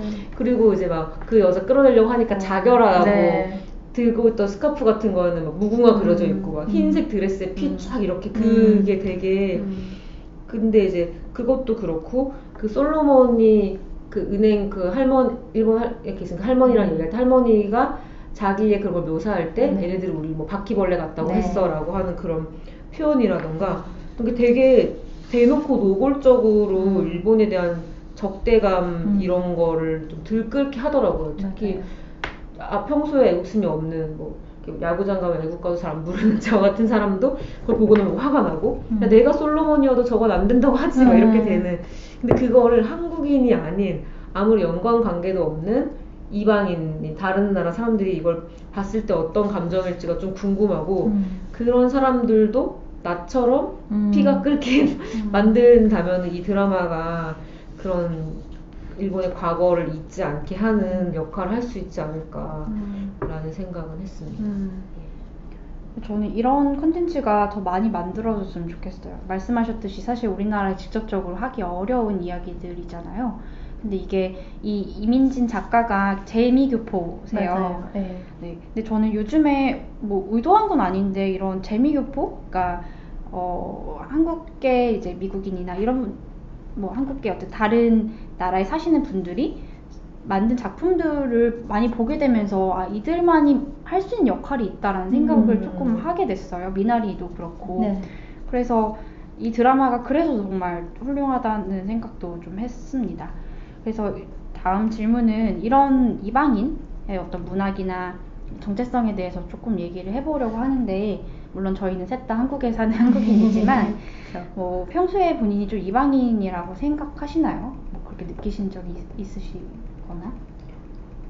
저는 그 한국인으로서 한국인이 이 때문에 이방인을 느낀 적은 사실 없는 것 같아요. 저는 뭐 유학이나 이런 경험도 없고 외국에 있어본 경험도 없어서 그런지 그런 걸 전혀 사실 못 느끼고, 근데 그냥 이방인은 그냥 아까 어떤 내가 어딘가에서 소수자성을 가지게 될 때 그럴 때 이방인이란 감정을 좀 느끼게 되고, 당연히 비할 바가 못 되지만 그렇게 내가 어딘가에서 이방인이라는 걸 느꼈던 그 감정을 좀 기억을 하려고 하는 편이죠. 예, 그렇게 해서 정말 더 그런 감정을 크게 느낄 사람들을 봤을 때 내가 떠올렸던 걸 기억하면서 좀 잘해야겠다 이런 단순한 생각을 좀 하게 되는 것 같아요. 네. 저도 비슷하고 저도 뭐 맨날 한국에서 자라고 한국에서 지냈기 때문에 근데 저는 부산에서 나고 자란 토박이거든요. 그래서 부산 사람으로 계속 지내다가 서울에 올라왔을 때 약간 나는 이 사람들이랑 좀 다르고 그리고 이 사람들 진짜 다르다 세상에 그런 감정을 좀 느꼈던 적은 있었어요. 처음 막 올라왔을 때. 근데 저는 이제 뭐 말도 빨리 배우고 사투리도 빨리 고쳤거든요. 그래서 그런 거라면 그냥 뭐 그 말이 안 통하는 건 아니니까 이 사람들이랑 그래가지고 그 정도? 근데 진짜 작죠. 근데 우리나라는 아무래도 단일민족 국가다 보니까 이런 일이 막 직접적으로 엄청 와닿지는 않은 것 같아요. 근데 저도 이런 작품들을 접하면서 아 세상에 이런 세계가 있구나 그리고 그들이 이런 생각을 하는구나 라는 걸 알게 되는 게 굉장히 제 세계가 넓어지는 계기가 좀 되는 것 같습니다. 그리고 사실 우리나라도 이런 얘기들이 점점 늘어나지 않을까 싶기도 하고요. 딴 얘기를 하자면은 제가 저번에 경주 여행을 갔는데 되게 놀랐던 게 식당에 갔는데 모든 서버들이 다 외국인이더라고요. 지방으로 갈수록 네. 더 그렇다고 들었어요. 네. 그래서 굉장히 좀 충격이었어요. 그런 현상이. 근데 뭐 그런 류의 얘기도 많이 나오고 있더라고요. 그리고 사실 뭐 앞으로 그렇게 될 것뿐만이 아니라 이미 지금 존재하는 맞아요. 사람들이 사실 있죠. 네. 뭐 우리나라에 사는 분들도 그렇고 이제 타국에 사는 우리나라 사람들도 그렇고. 근데 저는 이 드라마에서 그 얘기가 좀 아 이분들이 이런 이방인인 분들이 주로 느끼는 감정이구나라고 생각한 게 그 하나가 솔로몬한테 하는 얘기가 있는데 솔로몬이 너는 그들처럼 열심히 살면 너가 그들처럼 될 수 있을 줄 알지 근데 그냥 그 사람들이 문을 열어주는 만큼 너가 들어가는 거라고 이렇게 얘기를 하는데 그 대사가 되게 인상적이었어요.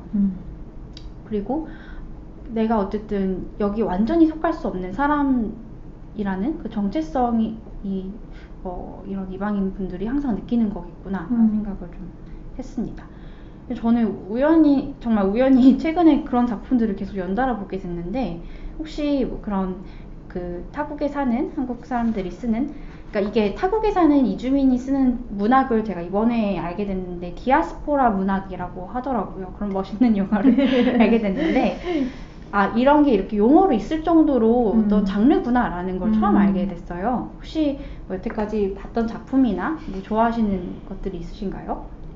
디아스포라는 저는 들어보기는 되게 옛날에 들어봤는데 역시 다독가 들어만 봤죠. 멋있고 알아보려고 하지 않아서 이번에 알았고 그래서 저는 그러니까 막 책을 읽거나 할 때도 디아스포라 어쩌면 안 읽었어요. 어려울 것 같아서.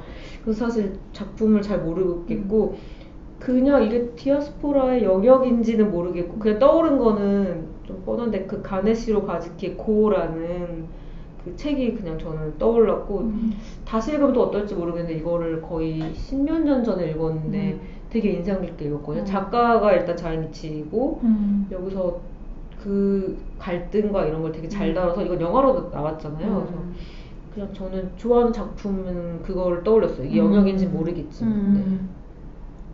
저도 처음에 뭐가 있을지 잘 모르겠는데 왜냐면 요즘에 이제 나오는 말씀하신 작품들을 안 읽어서 없는데 라고 생각했는데 이거는 뭐 제일동포나 재미동포가 아니고 저는 켄리우 종이동물원 켄리우도 왜 중국인인데 미국 사람인 거잖아요. 근데 그 종이동물원에서 그 어머니와 그 미국 생활을 하는 그 언어 차이와 이런 게 굉장히 잘 드러났던 게 문득 지금 떠올랐어요. 그래가지고 그것도 어떻게 보면 디아스포라 문학이지 않을까 이런 생각이 들어요. 너무 좋은 책이죠.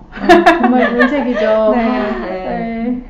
저는 이 드라마랑 같이 생각난 건 일단 미나리가 제일 많이 생각이 났고요.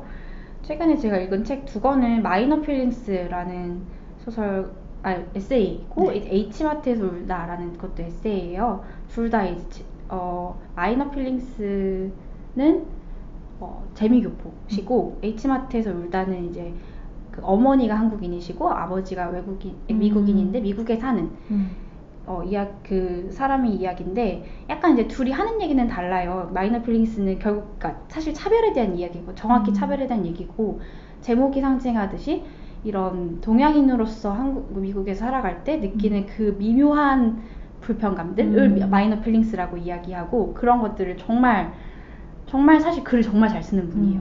정말 훌륭한 그 글솜씨로 풀어내는 책이라서 그분이 또 이제 되게 얘기하는 게 사람들이 인종차별 얘기할 때 흔히 흑인들이 느끼는 것들을 얘기하는데 아시안들에 대해서는 좀 다른 성질을 갖고 있다라는 얘기를 하더라고요.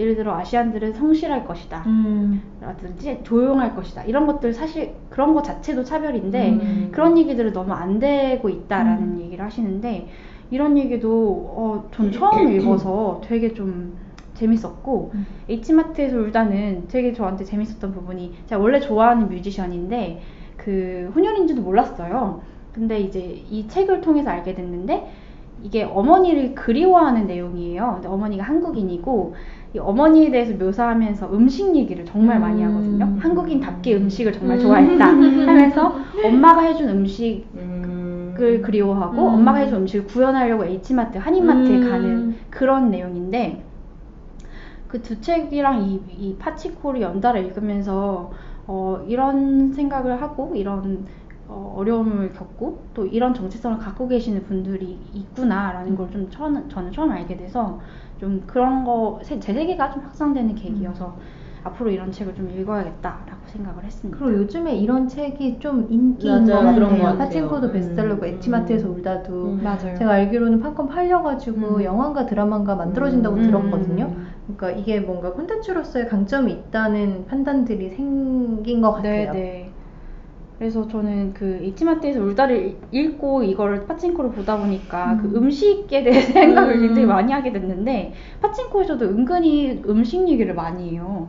그러니까 마지막에 김치 파는 것도 그렇고 파친코에서 그 본인이 이제 한국인의 정체성을 드러내는 걸로 쌀 얘기를 되게 많이 하거든요. 맞아요. 그것도 저는 되게 좋았어요. 근데 진짜 약간 한국인만 아는 감성 아닐까 생각을 맞아. 사실은 미나리에서도 미나리 쌀 안 나오나? 미나리. 쌀이 아니라 미나리는 고추장? 된장? 약간 이런 거 나오지 않아요? 미나리. 어쨌든 무슨 장인지 그런 거를 그 윤 여장이 들고 가가지고 그걸 가서. 찍어 먹는 장면이 나오는데 아무튼 그 음식이라는 게 되게 확 그게 와닿는 민족 수단인 것 같은 같아요. 게. 그래서 파친코에서는 제가 이제 그걸 인지하고 다시 좀 봤더니 쌀이 중요한 쌀이 3번 나오더라고요. 한 번은 그 손자가 고향을 떠날 때 엄마가 흰 쌀을 구해다 주죠. 네. 근데 이제 파는 사람이 일본인 아니면 못 판다라고 하는데 내 딸이 시집간다 오사카로라고 하니까 이제 몰래 좀 판 거예요. 그래서 그거를 이렇게 차려주는 장면이 굉장히 그 이별 의식인 것 같아서 그게 너무 슬펐고 그 과정을 굉장히 집요하게 슬로우로 찍었죠. 네. 그리고 또 이제 그래서 오사카로 왔을 때 경희가 싸려주는 또 쌀밥 그것도 너무 좋았고 또 이제 그 할머니 땅 파는 할머니를 이제 그 설득하려고 솔로몬이 선자를 데려가는데 거기서 한국 쌀을 드시는 걸 보고 어떻게 이거 오사카에 구했냐 하면서 둘이 갑자기 거기서 뭔가 동질감을 느끼잖아요. 그래서 뭔가 정말 음식이라는 게 이렇게 좀 확 자기 민족성을 느끼게 되는 수단이구나라는 생각을 좀 했어요. 근데 그걸 선자만 알아채잖아요. 솔로몬 모르잖아. 맞아. 나도 모를 것 같은데 그거 어떻게 알아? 이렇게. 맞아. 그러니까 그게 진짜 그 세대를 또 말해주는 거죠. 맞아요.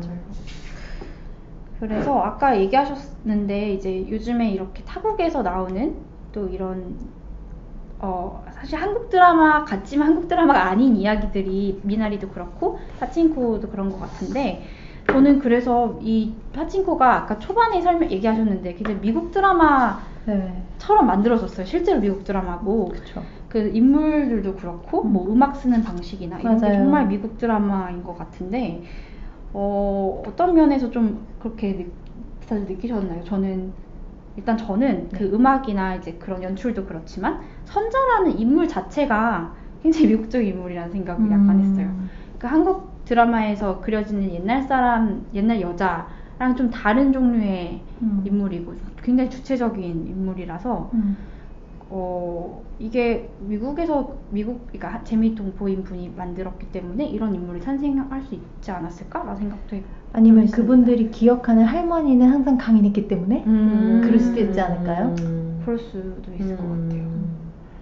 저는 네. 그 미나리 때도 한국 드라마가 아닌 미국 드라마라는 말을 하셨던 걸 기억을 하는데 그때도 저는 이건 한국 적이다라고 해서 그 한국 드라마, 미국 드라마 할 때 그 기준점이 좀 다른 것 같다는 생각이 들었어요. 왜냐면 저는 이번에도 역시 이거는 한국 드라마다 생각을 하기 때문에 그러니까 저는 좀 보이는데 치중해서 판단을 하는 것 같아요. 일단 배우가 다 한국 사람이고 유명한 사람이어서 굳이 퍼센테이지로 따지면 저는 이 드라마는 한국 85에서 90, 일본식, 미국식 약간 이 정도로서 생각이 좀 들거든요. 그럼 80이어야 되는 죄송해요. 맞아요. 그러니까 10에서 왔다 갔다, 여기 왔다 갔다, 8에서 10 왔다 갔다, 그러니까 제작 방식이나 이런 거는 미국이지만, 그러니까 저는 뭐랄까 한국 드라마스럽지 않은 한국 드라마. 그러니까 그 연출이나 음악의 쓰임이나 이런 것들은 되게 다른 느낌이 나지만 결국은 배우나 그 흰쌀밥 얘기를 포함하고 그리고 막 그 엄마, 그러니까 흰쌀밥은 특히 그 엄마가 밥을 지어줄 때는 K 그 딸들의 그걸 울리는 그런 거 사실 있잖아요. 엄마가 배가 떠난 지 하루 동안 부둣가에 서가지고 언니 어떻게 그렇게 잘해? 저 오늘 그걸 다시 봤는데 얼굴이 퀭해져 있어. 진짜 정말 딸을 떠나보낸 그 막 이렇게 막 그런 것들은 저는 너무 이게 한국적이기 때문에 이걸 미국 드라마로 볼 수가 없다는 생각이 들어서 저는 그래도 파친코는 한국 드라마다라고 하고 싶고 근데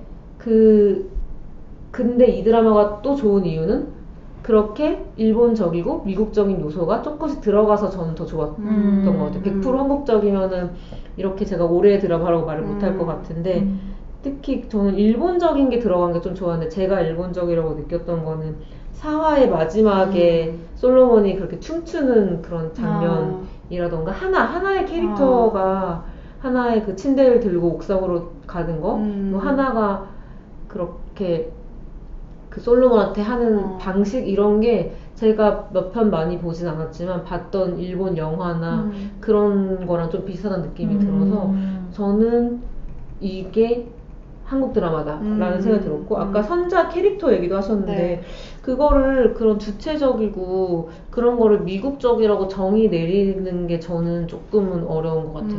그냥 한국에도 드물지만 있을 것이다. 저도. 그리고 그런 아빠가 있다면 딸이 그렇게 될 수밖에 없고 그리고 요즘 한국 드라마에서 대체로 여자 친구들이 다 주체적이긴 해요. 그러니까 아닌 부분도 있지만 그러니까 물론 그 시절이라는 그게 있긴 하지만 맞아요.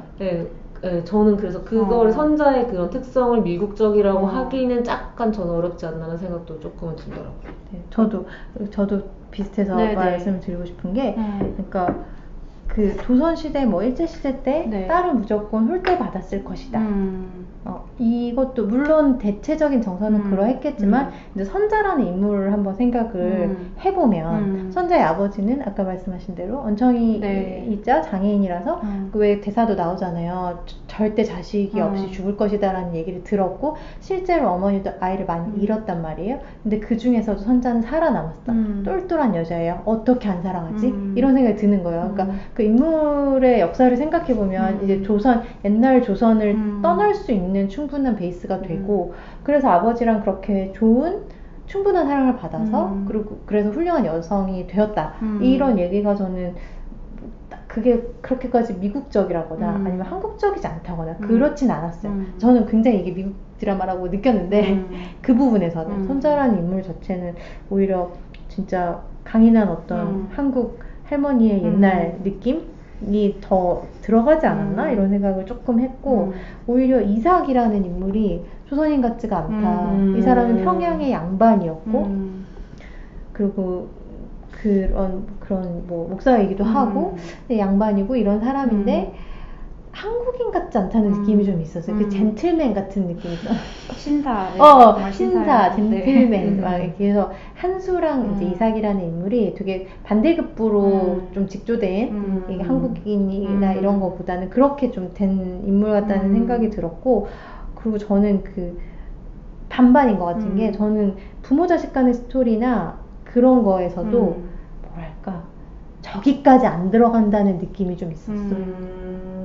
막 저도 그런 뭐 어머니랑 헤어지고 이럴 때 눈물을 흘리긴 했는데 뭐랄까 이게 제가 이걸 알고 봐서 그런지 모르겠는데 이 서양인들이 나 혹은 이 그 작가나 감독들이 다 이렇게 밑세대들이잖아요. 그러니까 밑세대들이 관찰하는 느낌이라고 해야 되나? 하여튼 좀 그런 느낌이 들어서 오히려 그래서 이것이 정말 디아스포라 컨텐츠구나 라는 생각이, 그러니까 당사자가 얘기하는 게 아니라 예, 그 밑에 세대들이 말하는 그 디아스포라의 얘기구나 라는 게 더 느껴졌어요. 그 톤이 이렇게 잡힌 게 오히려 이 드라마의 어떤 색깔을 분명하게 해주는 거구나 라는 느낌이 있었고, 저는 대화의 흐름이나 그 대사 문장들이 되게 미국 드라마 대사 번역한 것 같은 느낌이었어요. 실제로 그렇고 실제로 영어로 쓰여진 대본을 한국어로 바꿔서 발화를 한 거잖아요.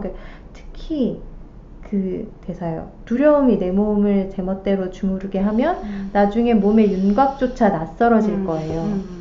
이 대사를 보고 이야 미드다 이렇게. 저는 되게 문학적이라는 생각이 드는데. 진짜요? 그래서 제가 그거를 영어 자막을 한번 켜봤어요. 어떻게 해놨길래 이렇게 번역을 했을까?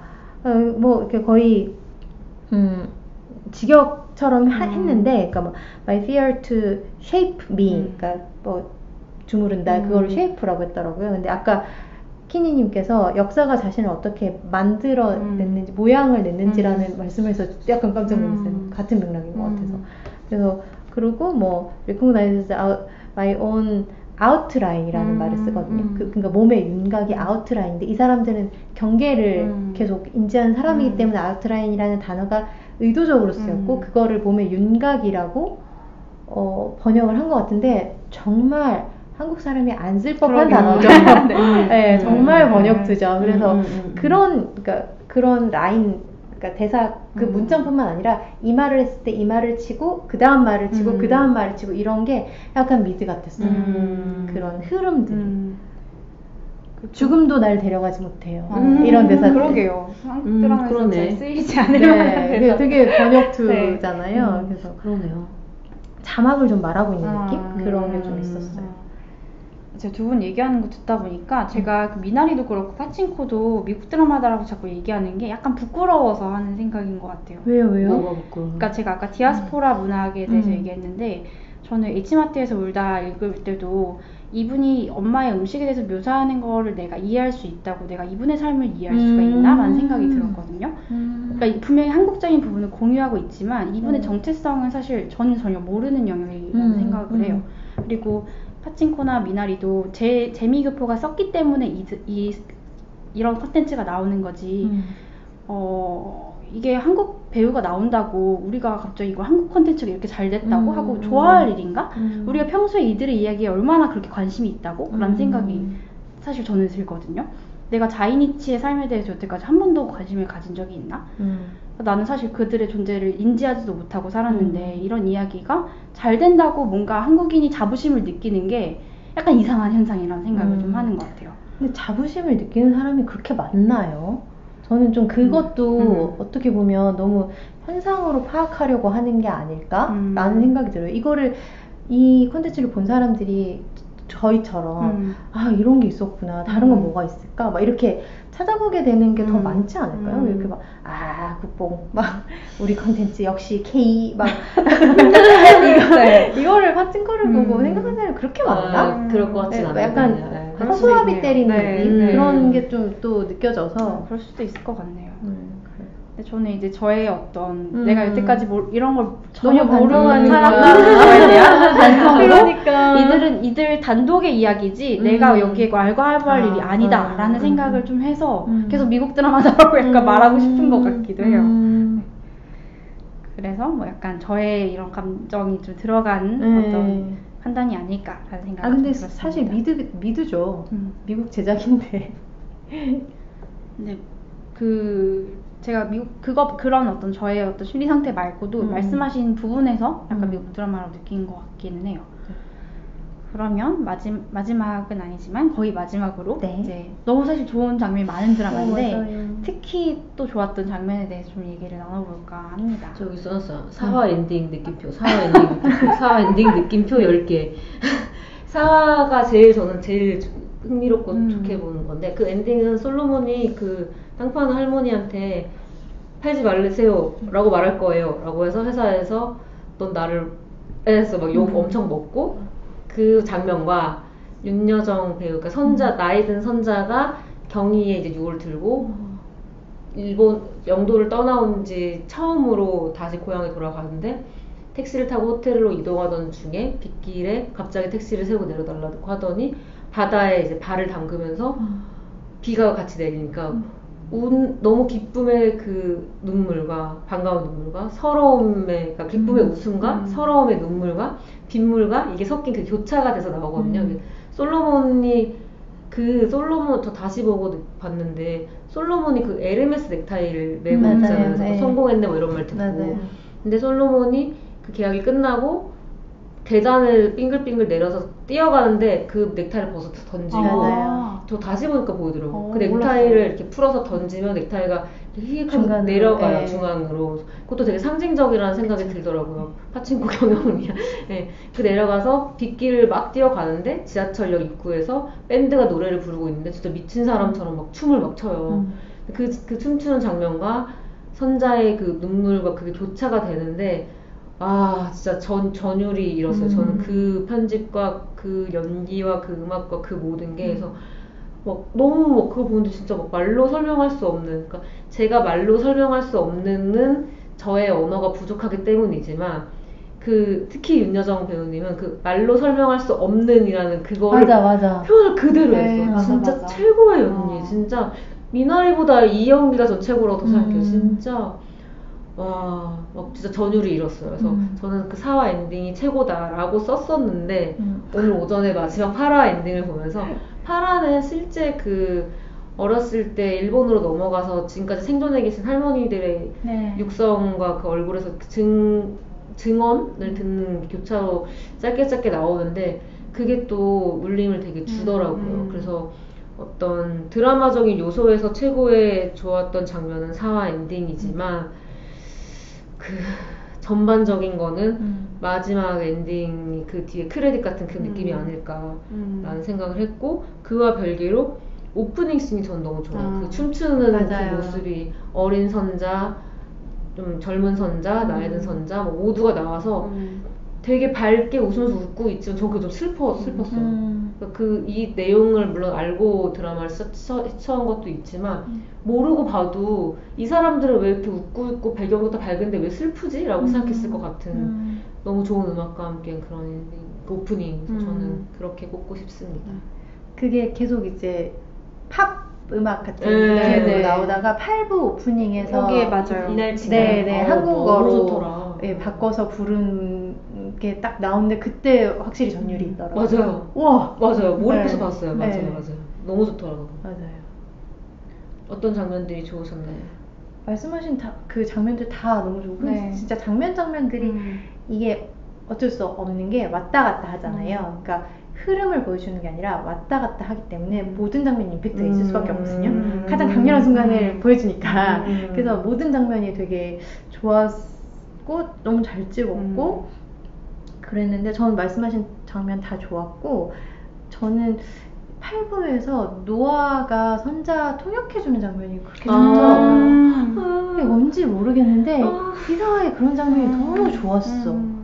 그 곤란할 때 약간 눈치를 보는 거라던가 네. 먼저 알아듣고 표정이 맞아, 변하는 맞아. 거라던가. 네, 맞아요. 그런 장면이 너무 좋고. 어떻게 그런 배우를 또 찾아가지고. 네, 그래서 그러고 이제 저는 뒤를 몰랐잖아요. 근데 이제 찾아보기 전이었어가지고, 근데 이제 그 나이 든 선자가 자기가 노아 인생을 망쳤다고 얘기하고, 그것 때문에 그렇게 얘기한 거라고 너무 아팠어. 나왔는데 지금 거기가 그러고 있는 거야. 너무 아파. 그래서 마지막 근데 이미 너무 마음이 아픈 거예요. 그 노아라는 애를 생각하면. 그래가지고 그 장면이 이상하게 너무 마음이 남아가지고, 선자도 그렇고 노아도 그렇고, 그래서 되게 좋았습니다. 거기가.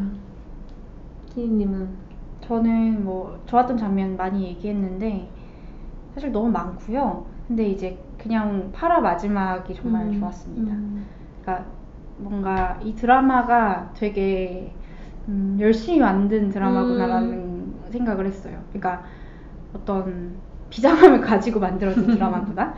그리고 그 비장함이 저는 좀 잘 전달됐다고 생각하고 마지막에 15분 정도를 그 제일 교포, 지금 2021년에 일본에 사는 이제 제일 일본인들 여성분들을 인터뷰하는 걸로 쓰는데 그 사실 15분이라는 시간이 되게 길잖아요. 근데 뭔가 이런 성의를 보이는 드라마를 한 거니까 굉장히 좋았어요. 저는 마지막에 이제 자막이 쭉쭉쭉 나오잖아요. 그러고 이제 당시에 그 일본으로 넘어간 조선인들이 있고 어쩌고저쩌고. 근데 이거는 그 넘어간 여성들에 관한 이야기다. 그녀들은 버텨냈다라는 자막을 딱 깔고 그 인터뷰들을 내보내니까 작정을 했구나 그런 생각이 절로 들더라고요. 네. 근데 이게 너무 드라마를 잘 만들었는데 마지막에 그렇게 내보내니까 정말 정말 훌륭한 드라마다라는 생각을 좀 하게 된 것 같아요. 네. 그래서 이제 여태까지 많은 이야기를 나누는데 혹시 뭐 저는 앞에서 얘기하긴 했지만 또 떠올랐던 작품이랑 혹은 같이 보면 좋을 작품들 혹시 소개해 주실 만한 거 있으시면 해주시면 감사하겠습니다. 저는 앞에 말했던 가네시로가 즈키코랑 원작 보십시오. 원작. 파친코 네. 원작. 근데 구하기가 너무 힘들어. 그러니까. 절판돼가지고. 지금 도서관 예약도 엄청 몰려있을 거예요. 맞아요. 근데 원작 꼭 보시면 좋겠어요. 이게 두 개가 상충하거나 그게 아니라, 그러니까 저는 보통은 원작을 먼저 읽고 만들어진 작품 보는 걸 선호하는데, 파친코 같은 경우는 드라마를 먼저 보고 원작을 봐도 전혀 괜찮을 것 같아요. 진짜 이 유명해진 문장이 됐었잖아요. 소설의 첫 문장이 역사가 우리를 망쳐놨지만 그래도 상관없다. 진짜 그 첫 문장 읽는 순간부터 이렇게 됐어요. 그래서 저는 원작 꼭 보시라고 말씀드리고 싶습니다. 네. 아니 갑자기 그 첫 문장 얘기 들으니까 마지막 파라 인터뷰랑 뭔가 이어지는 것 같다는 생각이 역사가 우리를 망쳐놨지만 그쵸. 그래도 상관없다. 네. 맞아요. 그런데 이제 그 견뎌낸 여성들의 이야기니까 되게 소름 돋네요. 네, 그러네요. 네. 네. 저는 앞에서 말한 그 H마트에서 울다와 마이너 필링스 그리고 미나리를 같이 보면 미나리는 저희가 또 작년에 얘기를 했기 때문에 그것도 같이 한번 들어보시면 약간 홍보해봤습니다. 네, 그 정도로 하겠습니다. 네. 저는 저도 아까 얘기한 여명운동자가 가장 좋은 시대극이라고 생각을 해서 우리나라에서 만들어진. 그리고 제가 이거는 약간 고민했는데 제가 아직 보지 못했는데 우리 학교라는 영화가 있어요. 좋다고 들었어요. 네, 저도 맞아요. 좋다는 얘기를 굉장히 많이 들어서 믿을 만한 이제 맞아요, 좋다는 얘기를 들어서 그 자이니치 친구들이 다니는 조선 학교에 관한 그 다큐멘터리 영화인데 그것도 보시면 저도 이번에 이제 챙겨봐야겠다 생각이 들더라고요. 그래서 추천을 드립니다. 네. 이렇게 저희가 1시간 40분이나 얘기를 나눴어요. 너무 재밌었어요. 근데 사실 할 얘기가 너무 많은 드라마예요. 너무 맞아요. 정말 아까 저희끼리 얘기했을 때 잠깐 성경 얘기도 해주셨는데 산도님이 또 그것도 너무 재밌어가지고 너무 재밌었죠. 네. 뭐 잠깐 간단히 해도 되나요? 얘기하니까 할 시간이 없겠네요. 한번 찾아보시고 궁금하시면 댓글로 남겨주시면 저희가 또 설명드리겠습니다. 네, 그러면은 이만 저희는 마치도록 하겠습니다. 네. 다음에 또